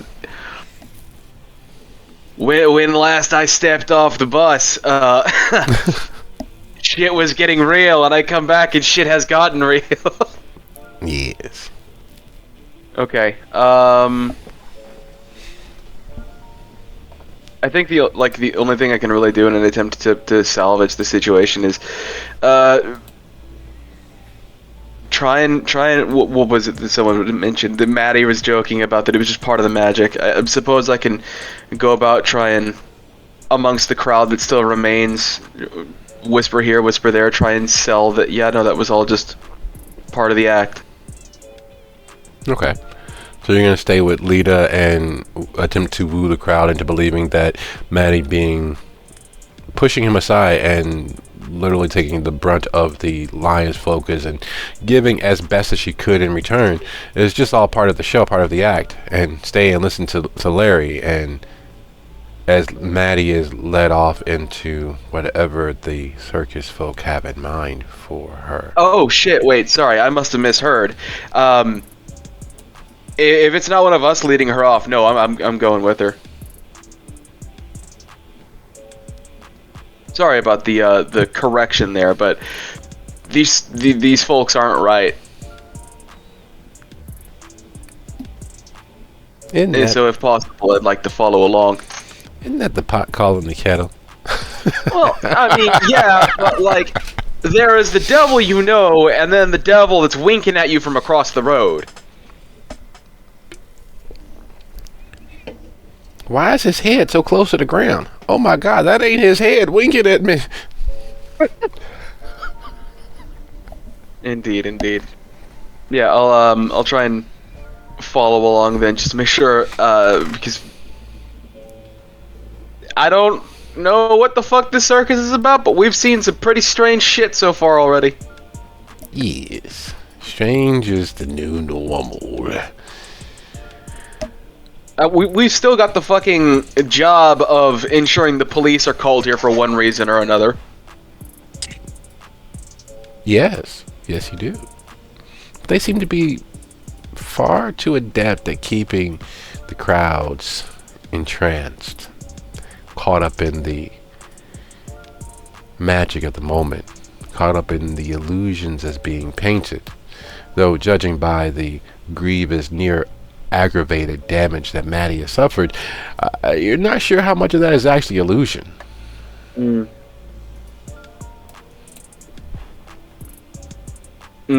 Okay.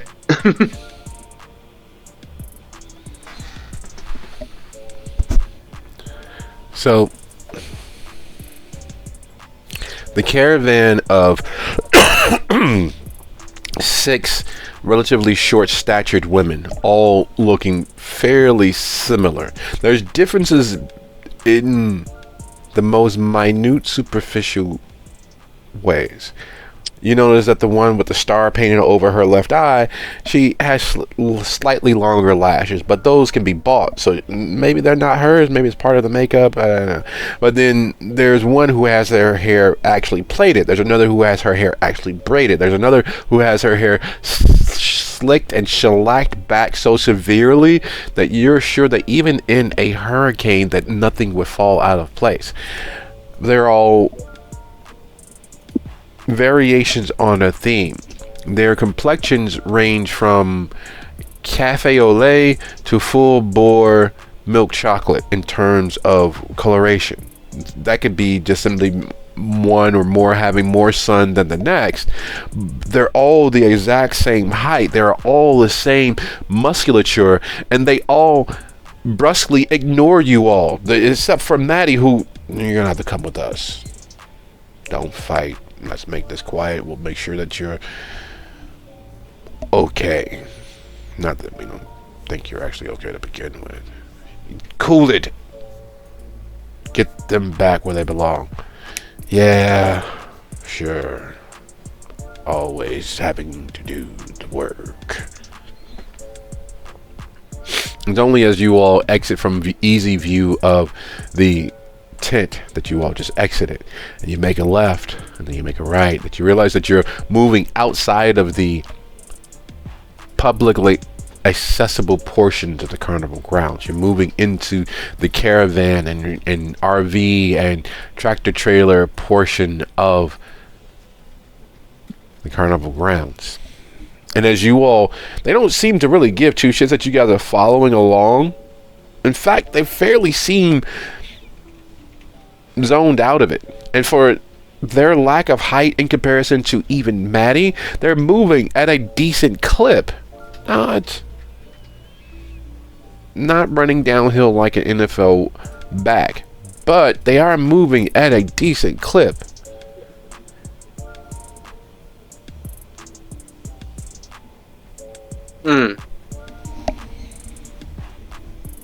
Okay. Almost as if they're attempting to rush her towards medical treatment. But here's the thing. You 3 are kindred. You know what kindred vitae smells like. There is for you, a world of difference between kindred vitae and actual blood. The magic of it entering into your dead corpse that you all control and pilot like Gundams, there is a magic that happens to the blood. It goes from being a copper, iron-rich thing with the same viscosity as the wateriest oil possible, but it's still blood. Like there's a natural viscosity difference, but Vitae is thicker, richer. All of that iron and copper and those various minerals that course through the blood and all the fear and excitement, all of that disappears once it enters into a kindred system. And while when you rouse and tempt the beast to seem human, it takes on a semblance of that quality, but it is never as watery as blood. It is never as bright as blood. It is blood related, but it is not, in fact, actually blood. It is something so much more. And the scent of it, for you, again, worlds apart, but even humans being this close, being bathed in the stench and scent of it, there's that. Anybody smell something sweet? Or, oh my God, is that candy? Is that fake? Is that Hollywood? Being this close to it, there is no doubt in your mind that the average person would begin to wonder, because the entire upper left quadrant of Maddie is covered in lion bites. Her vitae that was close to the surface is all over her clothes. She has lion life juice all over her mouth as she fought and supped, and they don't seem to give two shits. See.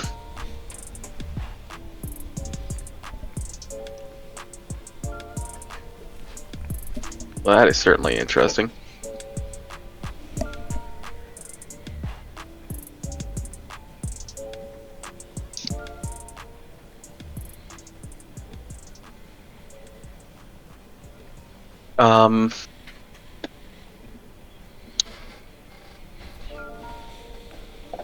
Am I with them or am I trailing behind? You're just behind, unless of course you catch up to India. No, I don't imagine it would be too difficult. No. You guys are close enough in height, and you actually, if I remember correctly, are an inch or two taller. Or is it 3 inches?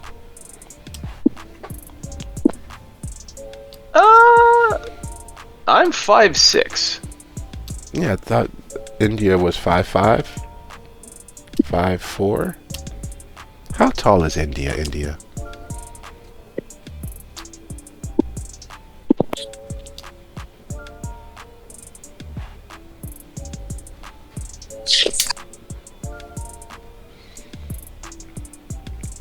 India, did we lose you? Mm-mm. No, I went to look because I forgot so many dang characters.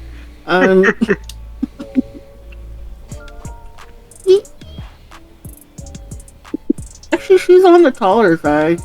Oh, okay. Not like freakishly tall, but she's like 5'7". Oh, she's taller. There we go. So it's, I'm sorry, I lied. I said 6 inches. She's almost 7 inches taller than these women.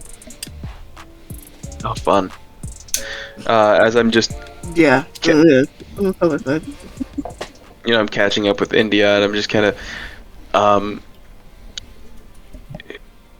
so how long are we going to let them drag her out there? Is there anything I need to be worried about when it comes to these people? They are, I don't know if you've noticed it, but they seemed very, very unaffected. Yeah, one of them ran up on me earlier. We almost got the fisticuffing, but I backed off because I didn't want problems. But now I think we might end up having. You I don't want think them to get her alone.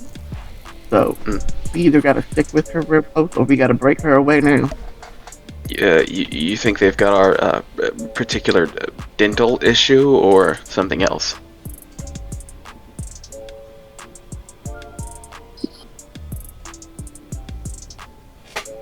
No, they not like us, but they something else. All right. Well, We need to figure out if we're re-kidnapping, unkidnapping, free, grabbing her or not really soon.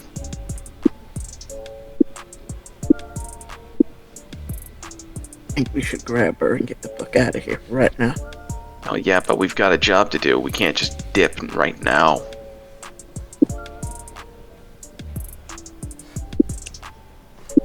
Here, Did you not just watch the lions eat that guy and then him pop back up like a fucking daisy? Yeah, but the people in charge won't give a shit what excuse we give them if we don't get the job done. There's also the fact that I've seen that one or multiple of them in several different places in the park while I was looking for Lita, and then they all just appeared out of no fucking way. Yeah, it sucks. I don't know what majory and bullshit this is. It's really fucking weird and it's really fucking rough. But we gotta do what we gotta do. Or are you more willing to take the consequences of not getting the job done?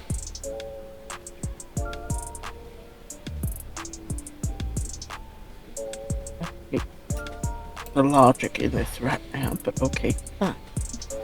Can I at least shoot? Shooting them would certainly get the cops down here. No, it wouldn't.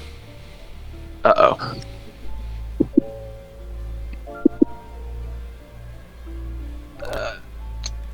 There's Over source of the voice.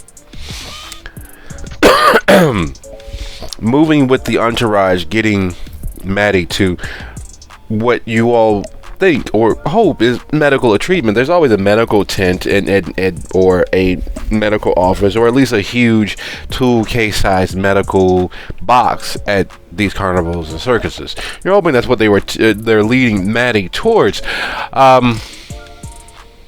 Unfortunately, they're not the only ones. There are two more bringing up the rear as you all get closer and closer to that darkness between the bright lights and sounds of the actual carnival grounds proper and the inner sanctum of the actual circus carnival people's living transportation spaces, and the now somehow even more distant light of the bonfire that several of the locals from town and Joji's favorite fans are partaking in.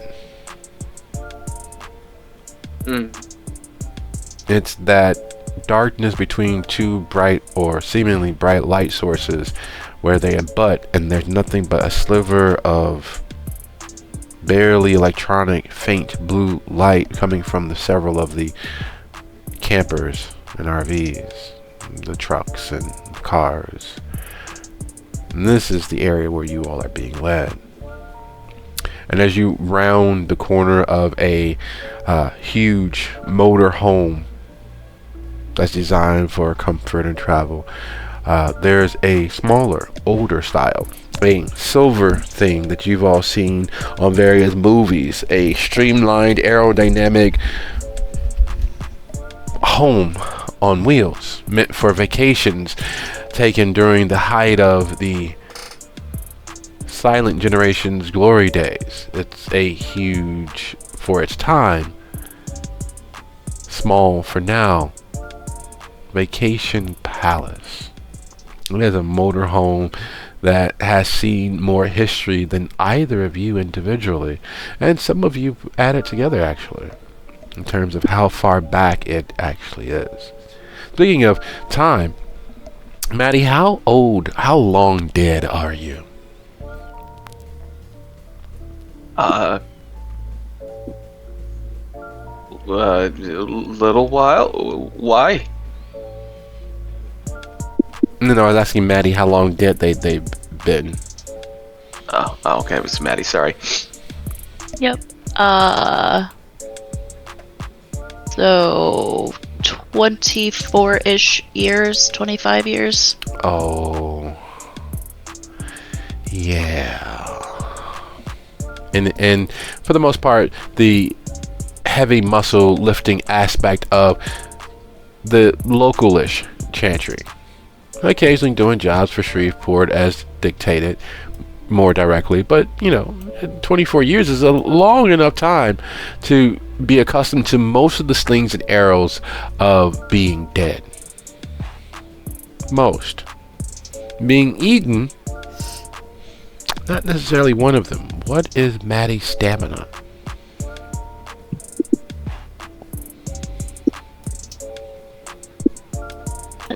It is 3 plus 1 dot of fortitude with resilience, if that matters. It does. It takes the clear-cut visual, aggravated, deathly injuries that she's accumulated and turns them into more of what happens if you get drunk on a Saturday night and live on a 3-story walk-up. So instead of just a tumble down the stairs, that it feels like, it looks as if you've been put through a thresher, which you effectively have. 2 furry 600 and 500 pound threshers that were determined to divest you from all semblances of living, to test how true and strong your actual immortality might be, was their goal. They missed it by a few inches. So while you've experienced a good deal of pain, and it is not the most pain you've ever been in, you are hard pressed to decide where on your top 3 this particular night rates. And seeing the streamline from the America's halcyon past, when it fell in love with the road and the cars and built super highways, it's a moment of surreality. And speaking of moments of surreality, as you all are led to what seems to be the penthouse suite of the Shackleton event. Inside the freak show tent, Larry has picked out several audience members for an up close and personal. Would Lita willingly accept being chosen out of the crowd?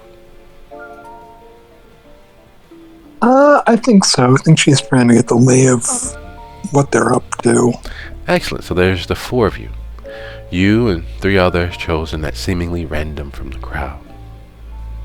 And as Larry speaks, there's a scent of something fresh and citrusy about his fur.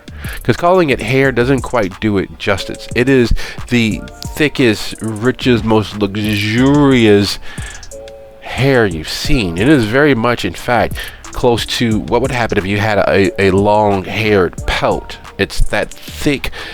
It seems like it's going to be coarse and stiff, but it moves with him. It moves with the gentle breeze that's passing as people move, and he moves, and it flows, and you think it's going to be stiff, it's going to be hard, it's going to be, but the moment he gets close enough for him to incidentally brush past you as he's speaking to the audience and speaking to you all, along with that nice citrusy scent, his hairs, his pelt seems to individually, each one, gently caress your arm as he passes. You know that's an impossibility, but that's what it feels like. It feels like 100,000 little tiny fingers longing to touch you as he incidentally brushes past you.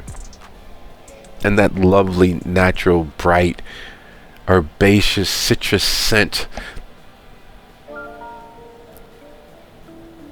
It's hard to muster up any excitement being dead. It's the memory of those emotions and those endorphin releases and those chemical cocktails bombarding your system. So you don't have that same activity emotionally. However, in this moment, smelling that scent, it is very hard to work up any semblance of negativity. It's hard to work up any rational detachment from. There's a real earnest calm,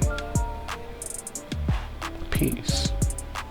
And as he speaks, and he has been speaking for the last 4.5 minutes, you kind of lost some of it in the moment that scent invaded your being. It became harder, even knowing that you're, effectively in a supernatural Chernobyl, and you might have a spiritual third eye growing, or extra tentacles attaching to what little bit of your soul exists in your present form. But that's future you's problem. And even though you know that Shackleton was devoured, or you smelled the offal, you know what that smells like now. It's a little hard to get worked up about that. It's even hard to clinically detach yourself and begin trying to break it down and figure out forensically detail what it was that you were witnessing. Was that really Maddie? Is she really in on it? She did make friends with those Hutchinsons, and the Hutchinsons do work for the carnival, circus, freak show. Maybe it's that illusion magic you've heard so much about. They fooled you. They're having a jest at your expense. That's all that is, right?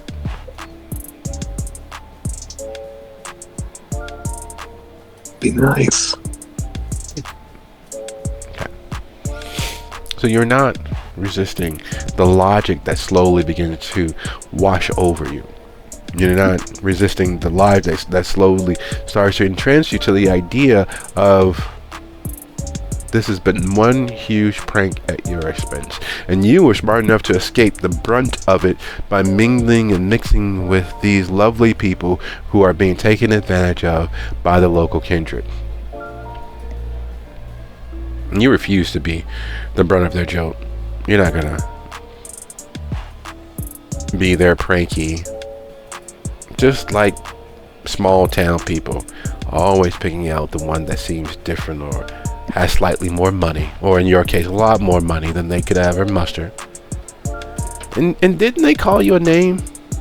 Hundreds of names when you were alive and part of the community? Didn't they try to ostracize you? Didn't they try to call your dad names or whatever it was? Oh, yeah. Yeah. Fuck those guys. You're not gonna fall for their prank. Here is great. Here is perfect. Larry actually seems far more caring than they have, and you've known of them and known them for years. Good old Larry. You wonder how they got him inside that costume, because there's no way that anybody's actually 8.5 feet tall. There's got to be animatronics in a mask, or Hollywood magic on a small scale. They put a lot of work into trying to prank you. Good thing the circus folk understand you. Right? Hey. And is kind of wandering in a certain direction.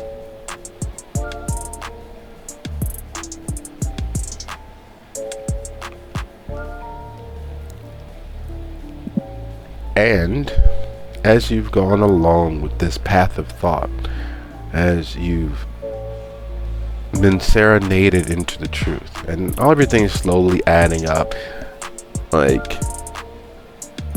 this is a prank at your expense. You might as well enjoy this portion of it, being you, as you were smart enough to sidestep it, right?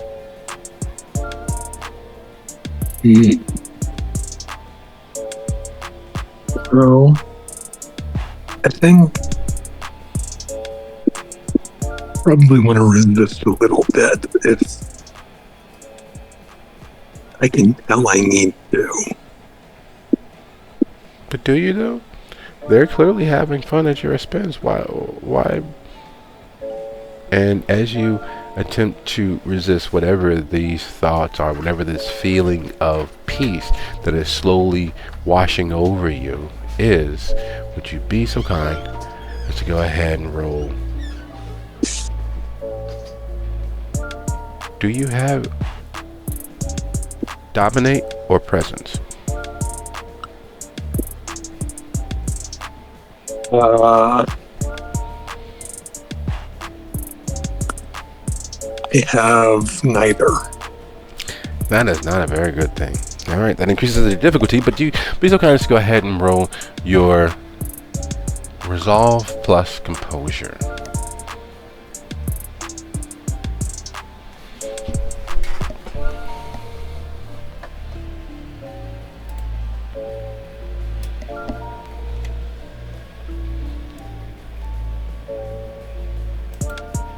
Oh,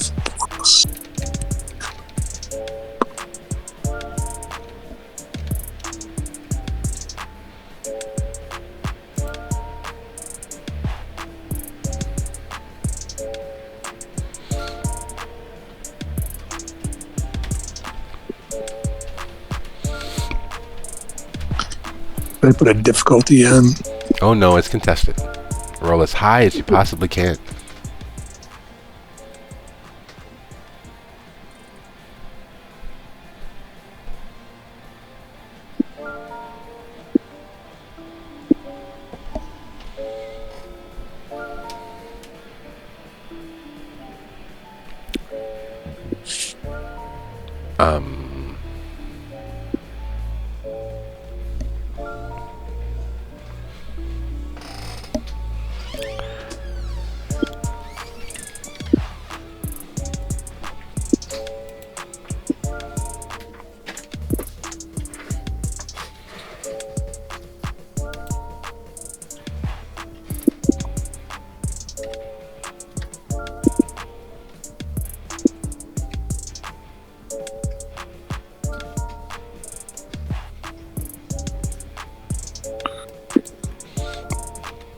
That is not in fact a bestial yet. We shall see what fate dictates. If you are exceeded by one, that will in fact be a bestial. But right now it is 2 successes. So, what does fate dictate for you? Does fate conspire to assist or antagonize Lita? It is in fact a bestial. There are very few moments where the conscious mind of a kindred and their dark, intrusive thoughts, their beast, are in perfect synchronicity. Very few. But when they happen, when they occur, it is usually to the confounding of the world around them. It is usually due to the destruction and the attempt to drink down the entirety of the world. In this case, that is not exactly what happens. As you realize where that citrus scent is coming from. And it's coming from Larry's heart. It's coming from Larry, because every time he speaks, with that animatronic head on that costume, there's a freshening of the scent, and it's crawling into her pores. It is seeping inside of her with a sense of calm. And you're trying to remember why it does so, and then you remember mornings starting the end of the normal fall season, going into the holidays, the weekends, and especially the mornings. Your kitchen would be filled with the scent of limes and lemons as your father started the day off, instead of with coffee, with freshly made margaritas. He wasn't a violent drinker. He was a boozy enjoyer of the art of drinking, carousing with oneself as he poured over one apocryphal tome after another, as he helped you fall in love with the idea of finding the mysteries of the world around you, as that strange visitor you would see him sometimes on your father's campus, visiting him at late night hours, and them enjoying hours and hours of private conversations, would visit later that evening after it got dark, and they'd spend the night pouring and attacking and analyzing, and the scent of citrus abounded with the memory of his full attention until nightfall. It was a beautiful time. The love of knowledge was deeply planted into her psyche. And that's what Larry smells like. Those moments of adventure without having to leave her father's presence, of knowledge just filtering in, almost as if by osmosis, as if there was some quiet voice in the dark whispering secrets of the universes around. That's what Larry smells like. That's what that citrus scent is doing. And you'd expect your very childish, selfish, hungry, and constantly angry beast to respond negatively, but instead,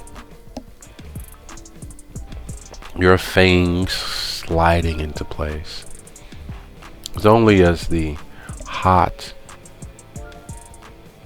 vaguely peppery taste of Larry fills your mouth that you realize it's simply because you bit your lip. Your fangs extending as they are, your self-inflicted kiss washing over you. It's only then that you realize that all of the other volunteers are gone. All of the other help to Larry are gone. And it's just you left at the center of the stage. Larry standing behind you. His very real maleness pressed against your upper back. His hands large enough to throttle you 3 and 4 times over, just between the forefinger and thumb resting on your shoulders. His fingers lightly tapping out a melody. You staring forward into the mirror that has been brought on stage. When did you agree to stare into yourself? When did you agree to look into this mirror? As you look into this mirror, and Larry gently urging you forward, as you get closer, closer to yourself, closer and closer, and even with all of your regalia, keeping others from seeing bits of your skin, keeping others from being able to discern just how unliving you are. You see you. Yeah, the black, the well-made, the tailored, the expensive you, but you see you. And as you get closer and closer to the mirror, just as your nose or the remnant of it is brushing against the mirror, you realize it's not really a mirror, is it? It's a pool that you are sinking into. It's cool on the other side. You're not wet. You don't feel any moisture about you, but that's the only way that could have worked, right? There's only if you were, but no. You have managed to, much like Alice, step through the looking glass.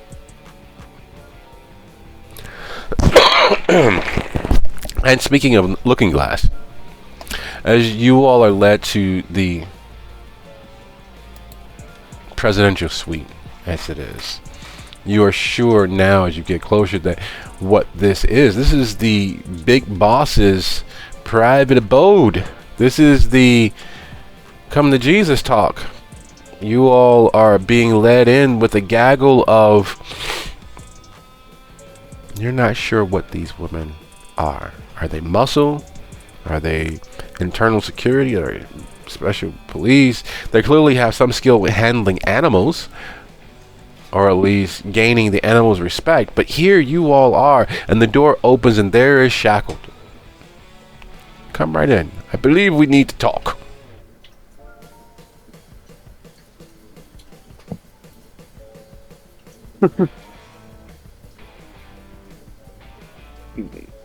This our little gathering of heathens? Yes. Alright. Step inside. Surely, sir. No. For what? That it has come to this. As you all step inside the large, spacious, clearly two-bedroom apartment that this particular RV has. The walls lined with, unfortunately, not the old 1970s fall wood paneling. No, there are mirrored surfaces on every aspect of the mobile home. Sit. Again, I'm sorry it's come to this. I did not expect you all this particular visit, but I'm glad that you're here, as it is better that we make some arrangement between us. Don't you think? What did you think of the show? Quite surprising. Yes, fate does that. Can I offer you all an aperitif? We've got Rumple, Black House, and a personal favorite of mine, we've got this lovely bottle that we've picked up from the northern Chicago area. It's a private brew. They sell it in their Chinatown. I'm not sure if it might be interesting to you all, but if you would like, I can have one of the girls fetch it for you while we discuss what the actual outcome and the agreement that we're going to come to is. Sure. It's fine by me. Excellent. Good deal. Madame Fortuna did not inform me which of you would be the leader, so I'm taking it is you, correct? Looks to the other members of his rockshod fucking coterie. Anybody wanting to do the speaker bit? No? My thing is, Not much of a speaker. Alright, that means it's me! Good. How can we change our stars? Well... Oh, aperitif. You said no? Maybe? Yeah, sure. Excellent. Sit. Take a load off. He goes to sit and just... I apologize. Our goal here tonight is not exactly one that I would say is conducive to business. Nothing is safe business. I know. Madame Fortuna, her visions come, they go, and I understand what the purported outcome is, but we are better than that. We can rewrite our stars. Don't you agree, old boy? Yeah. It doesn't have to be that. We create our own fate. Ladies, I'm sure you're unaccustomed to male talk. Consider this of no real value to you all. Your place in fate decided by this lovely leader of yours. We shall come to an agreement that won't have you all in so disastrously.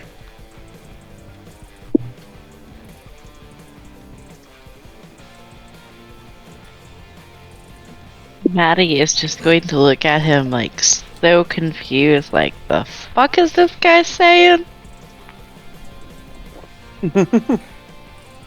What is it with y'all and threatening people?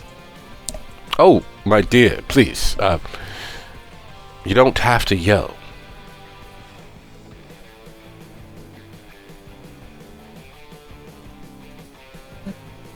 He thought that was yelling? Oh, yes, please, not so shrill. I do miss the olden days when you all knew your place, but we must modernize as we can. I completely understand. So, please, a little bit of decorum, a little maturity, and slower with that urban speak that you all are using. Could you say that in English, please? The fuck is this guy saying? Oh, madam, clearly, please, behave as a woman. Exercise some decorum. We are trying to have a business conversation, and your screeching and yelling and urbanism is a bit distracting. I can't hear your leader.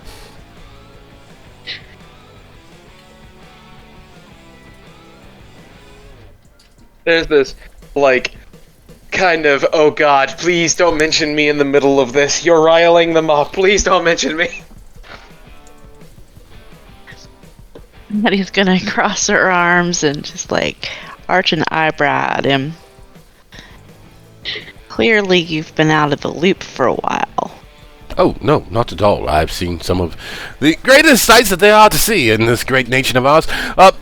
Now, as we were saying, while we decide your fate and your futures and our own, please do take notes. There are pads on the nearby table nearest you. There, you could take some diction as we conduct business, so that you might be able to someday accomplish much the same yourself. Yeah, I don't do that. Shame you didn't matriculate. I apologize for the shame you brought your father. Oh no, no shame. I can make some repairs better than he did. Oh, Assure you, he was quite proud. I see. You're one of the suffragettes. Nice! I've met a few of you over the years, and I must say that I'm always impressed when you all are able to accomplish something of note. So, building... Honey, that was like 100 years ago. No. Yeah, Time is but... Yeah. Time is but a cycle. What was once will be once more, and all of that. Now... Yeah, not this. Please, madam. A small bit of decorum while I speak to your leader. Oh, have at it, wise and illustrious leader. Okay. So you know what we need to get done here? Or at least what we were sent to do, or do you not know that quite yet? Yes, Madame Fortuna, despite her increased age, is no less accurate.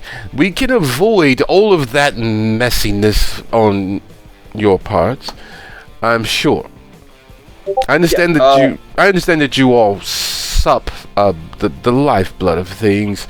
Would you prefer a few cows, or does it must be almost living? Oh no, we didn't come here for a meal.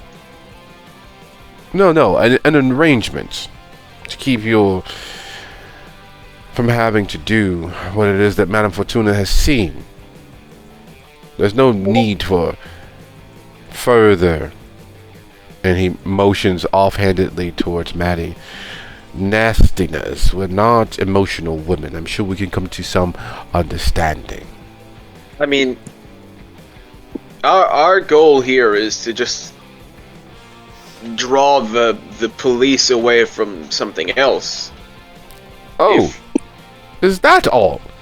Oh, don't. We just need them over here for like an hour or two. Ah, I see. I may be able to help you all with that, actually. We've made several arrangements with the local constabulary, starting with your regional, I believe they call them parishes this side of the border, or is it still county? I forget, it all blends the same. Small, local, less than intelligent constabulary. So, with that being the case, and with us moving on within the next 2 days at the most, at the outside, there's no reason to escalate things, is there? So long as our objective is fulfilled and our bosses are happy, we're happy. Right, girls?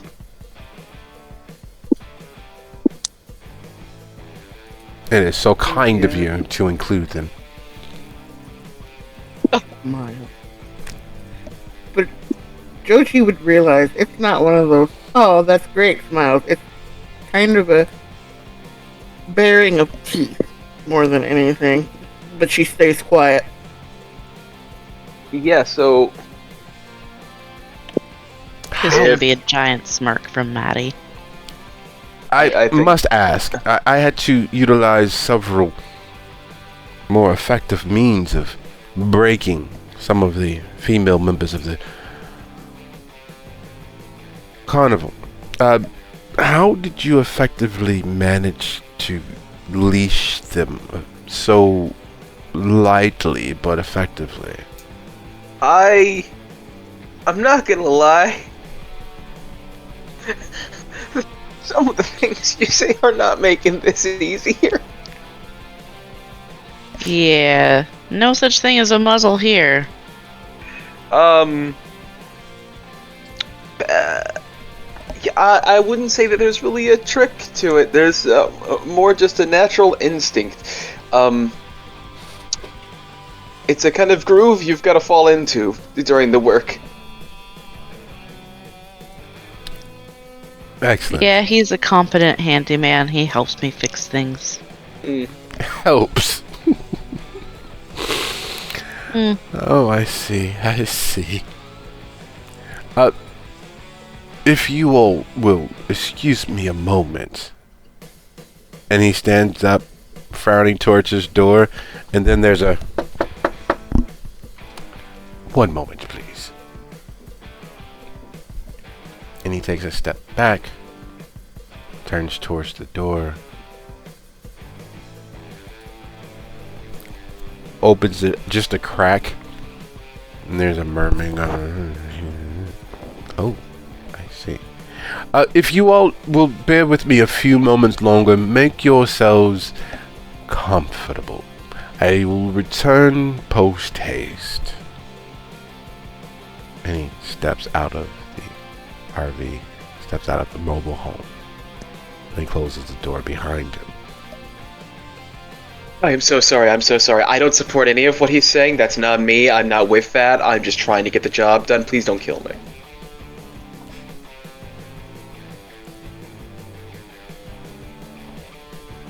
Now, if I killed you, you would hold the flashlight. Fun. Yeah, so... I think he's just... Is he one of us? I mean, if he is, he's No. older than dirt. Nah, ain't no way. Remember how he's talking about how we need to partake and drink, and he doesn't know that we... The whole bringing up, giving us cows thing, what kindred in their right mind would do anything like that? Well, I mean... You'd not I like think it would be an absolutely effective insult, but he seemed like he was more trying to go down the route of very disdainfully getting us the fuck out of here without causing too much of a kerfuffle.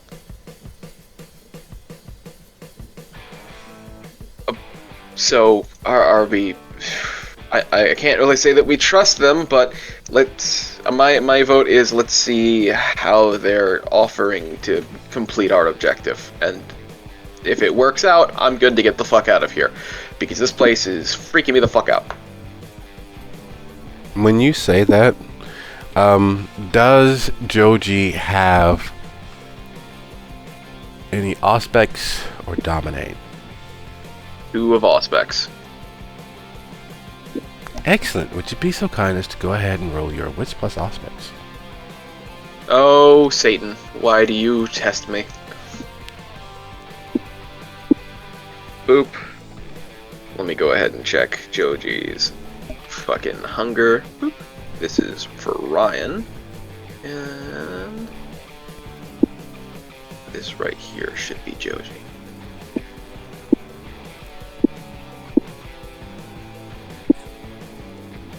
Okay.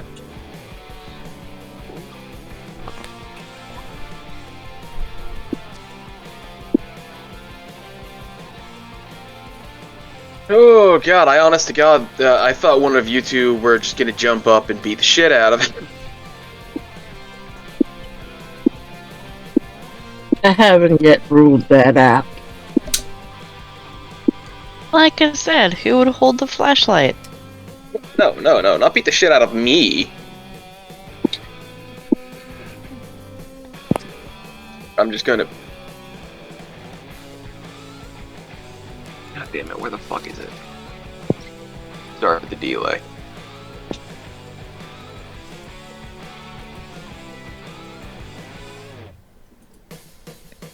There it is. Okay. No, What's up?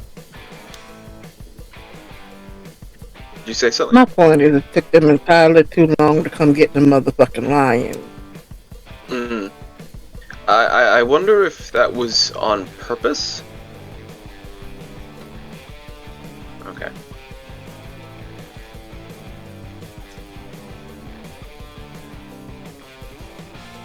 God damn it, did I break it? You broke it. I did. You broke it. Ah, there we are. Spend the willpower, do it! Alright. Alright, that's a little bit better. Not quite a full success, but as you're speaking, you realize that your reflection is shaking its head no, and is beckoning you closer to yourself.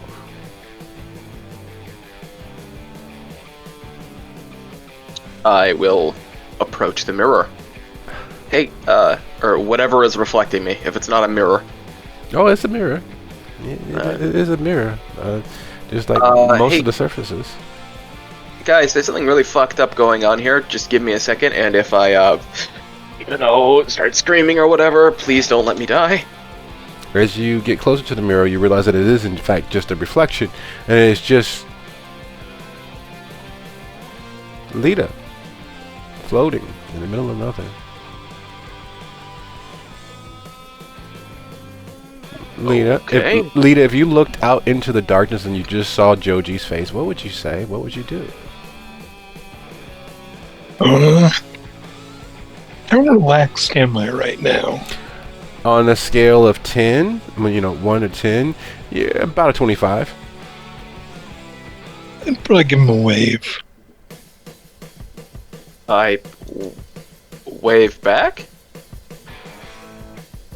Does India or Maddie have Auspex or Dominate? Have Auspex won? Oh, would you be so kind as to go ahead and roll your wits plus Auspex for me, please? You need at least 2.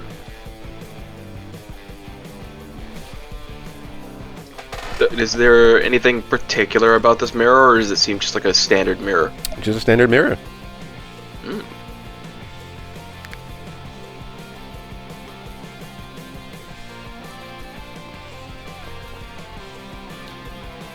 So, guys, I can see Lita in this mirror.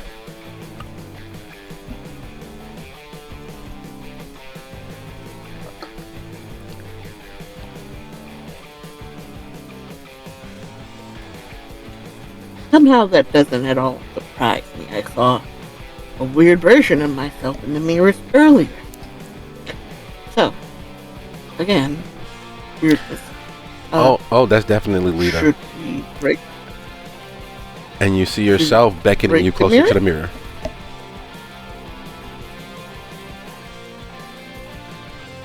Alright, I will take a peek. You ease closer to the mirror. And being as you two are at roughly ground zero, you all get to roll your resolve plus composure plus your Auspex. Oh, that's not high. Since this is an attribute roll, can I rouse for this? Sure. Alright. India, both of them are standing looking into the mirror, looking at themselves.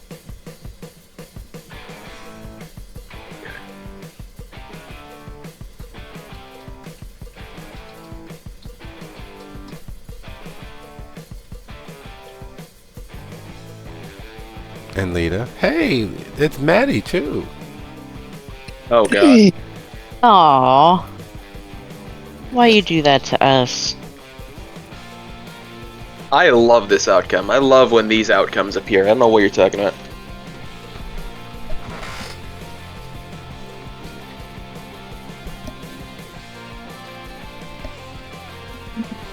This is my love poem.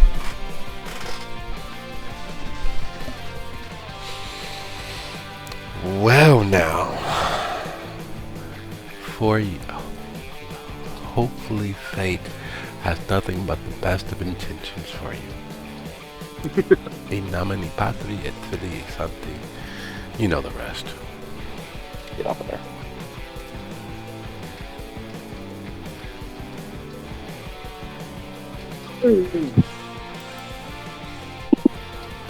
Well, you know what they say. Nothing lost, nothing gained.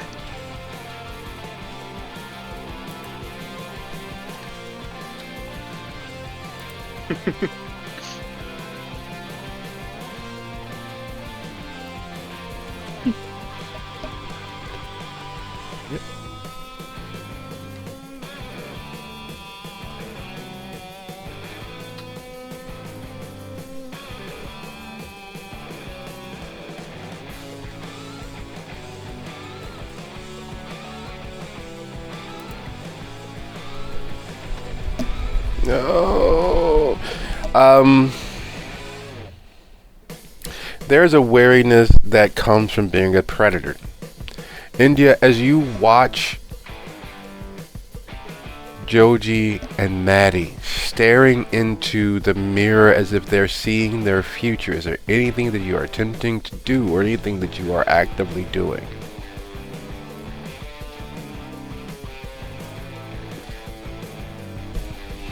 Oh, looking for something.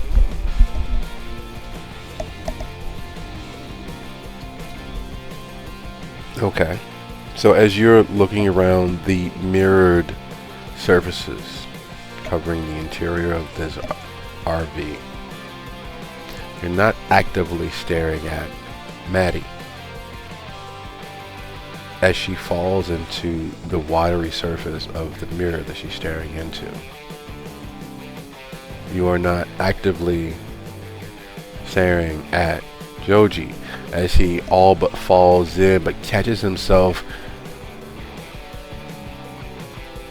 by placing both hands on two different mirror surfaces next to each other as he snarls when he realizes that Lita is attempting to pull him into whatever is on the other side of this mirror, and he refuses to be the victim of anyone and everyone save himself, especially being as somehow Lita got the image of his sire, or his sire. Is that his sire? Yeah, that's Caleb. What? How did she? Son of a fucking bitch! And he's snarling and cursing, and there's for the first time in knowing Joji, a rage and anger sitting on his shoulders that is threatening.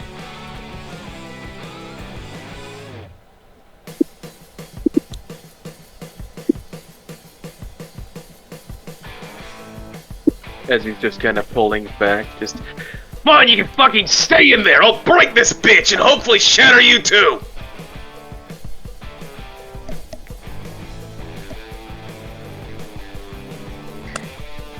And, he goes to find a blunt object. I mean, I'm fairly sure that I've never heard that language out of his mouth before. No, you haven't. And where you are is so peaceful. It's just destroying and disturbing the vibe. You've never been this close or understanding why Lita does her best to avoid you all. But where you and Lita are right now is the perfect semblance and state of satiation. You can kind of see them out there in the darkness, and you can hear them cursing and railing, and you got away from them just in time because you've been dead long enough that you don't know what a headache is anymore, but you feel one coming on, dealing with all of that harsh negativity over there, wherever that was. On a scale of relaxation of 1 to 10, You're about an easy 19 moving into 20.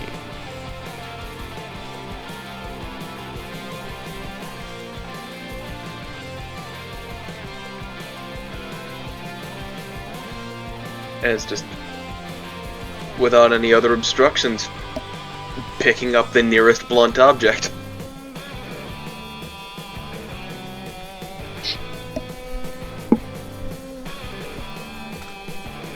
Yes. Yes. Do it. India catching sight of Joji grabbing something. She doesn't want him to break that mirror, but she wants him to break mirrors. So she kind of like directs him to a different mirror. Yes.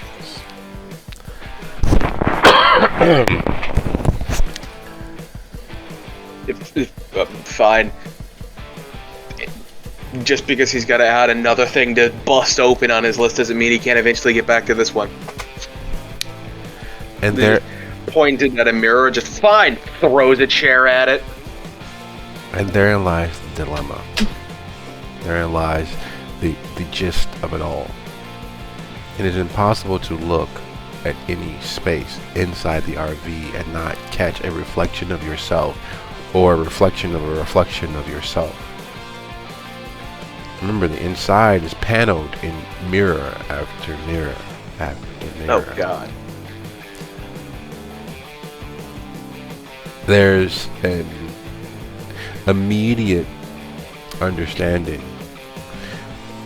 that begins to dawn and crawl over Joji's mind. That little caveman sitting in the dark, holding on to the last ember of fire as outside the wolves and the cave lions gather. There's no way out except for through them.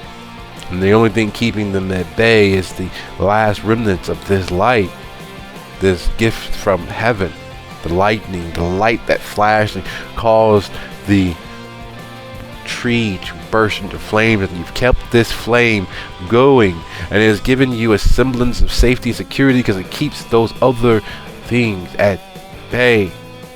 Yet now it's dying. With that same surety, with that same understanding, that same instinctual grasp of the danger that is out there in the dark, you realize getting you alone in this place, in this space, was part of the trap.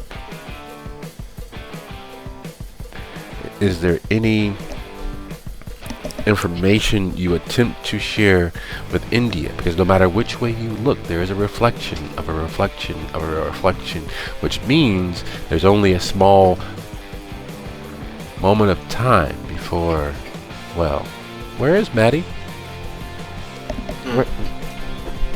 Where is Lita? Where are you soon to be? Because you know it's only so long you can resist the siren's call of your sire. I'll just scream out, India, get the fuck out of here! Don't look in any mirrors!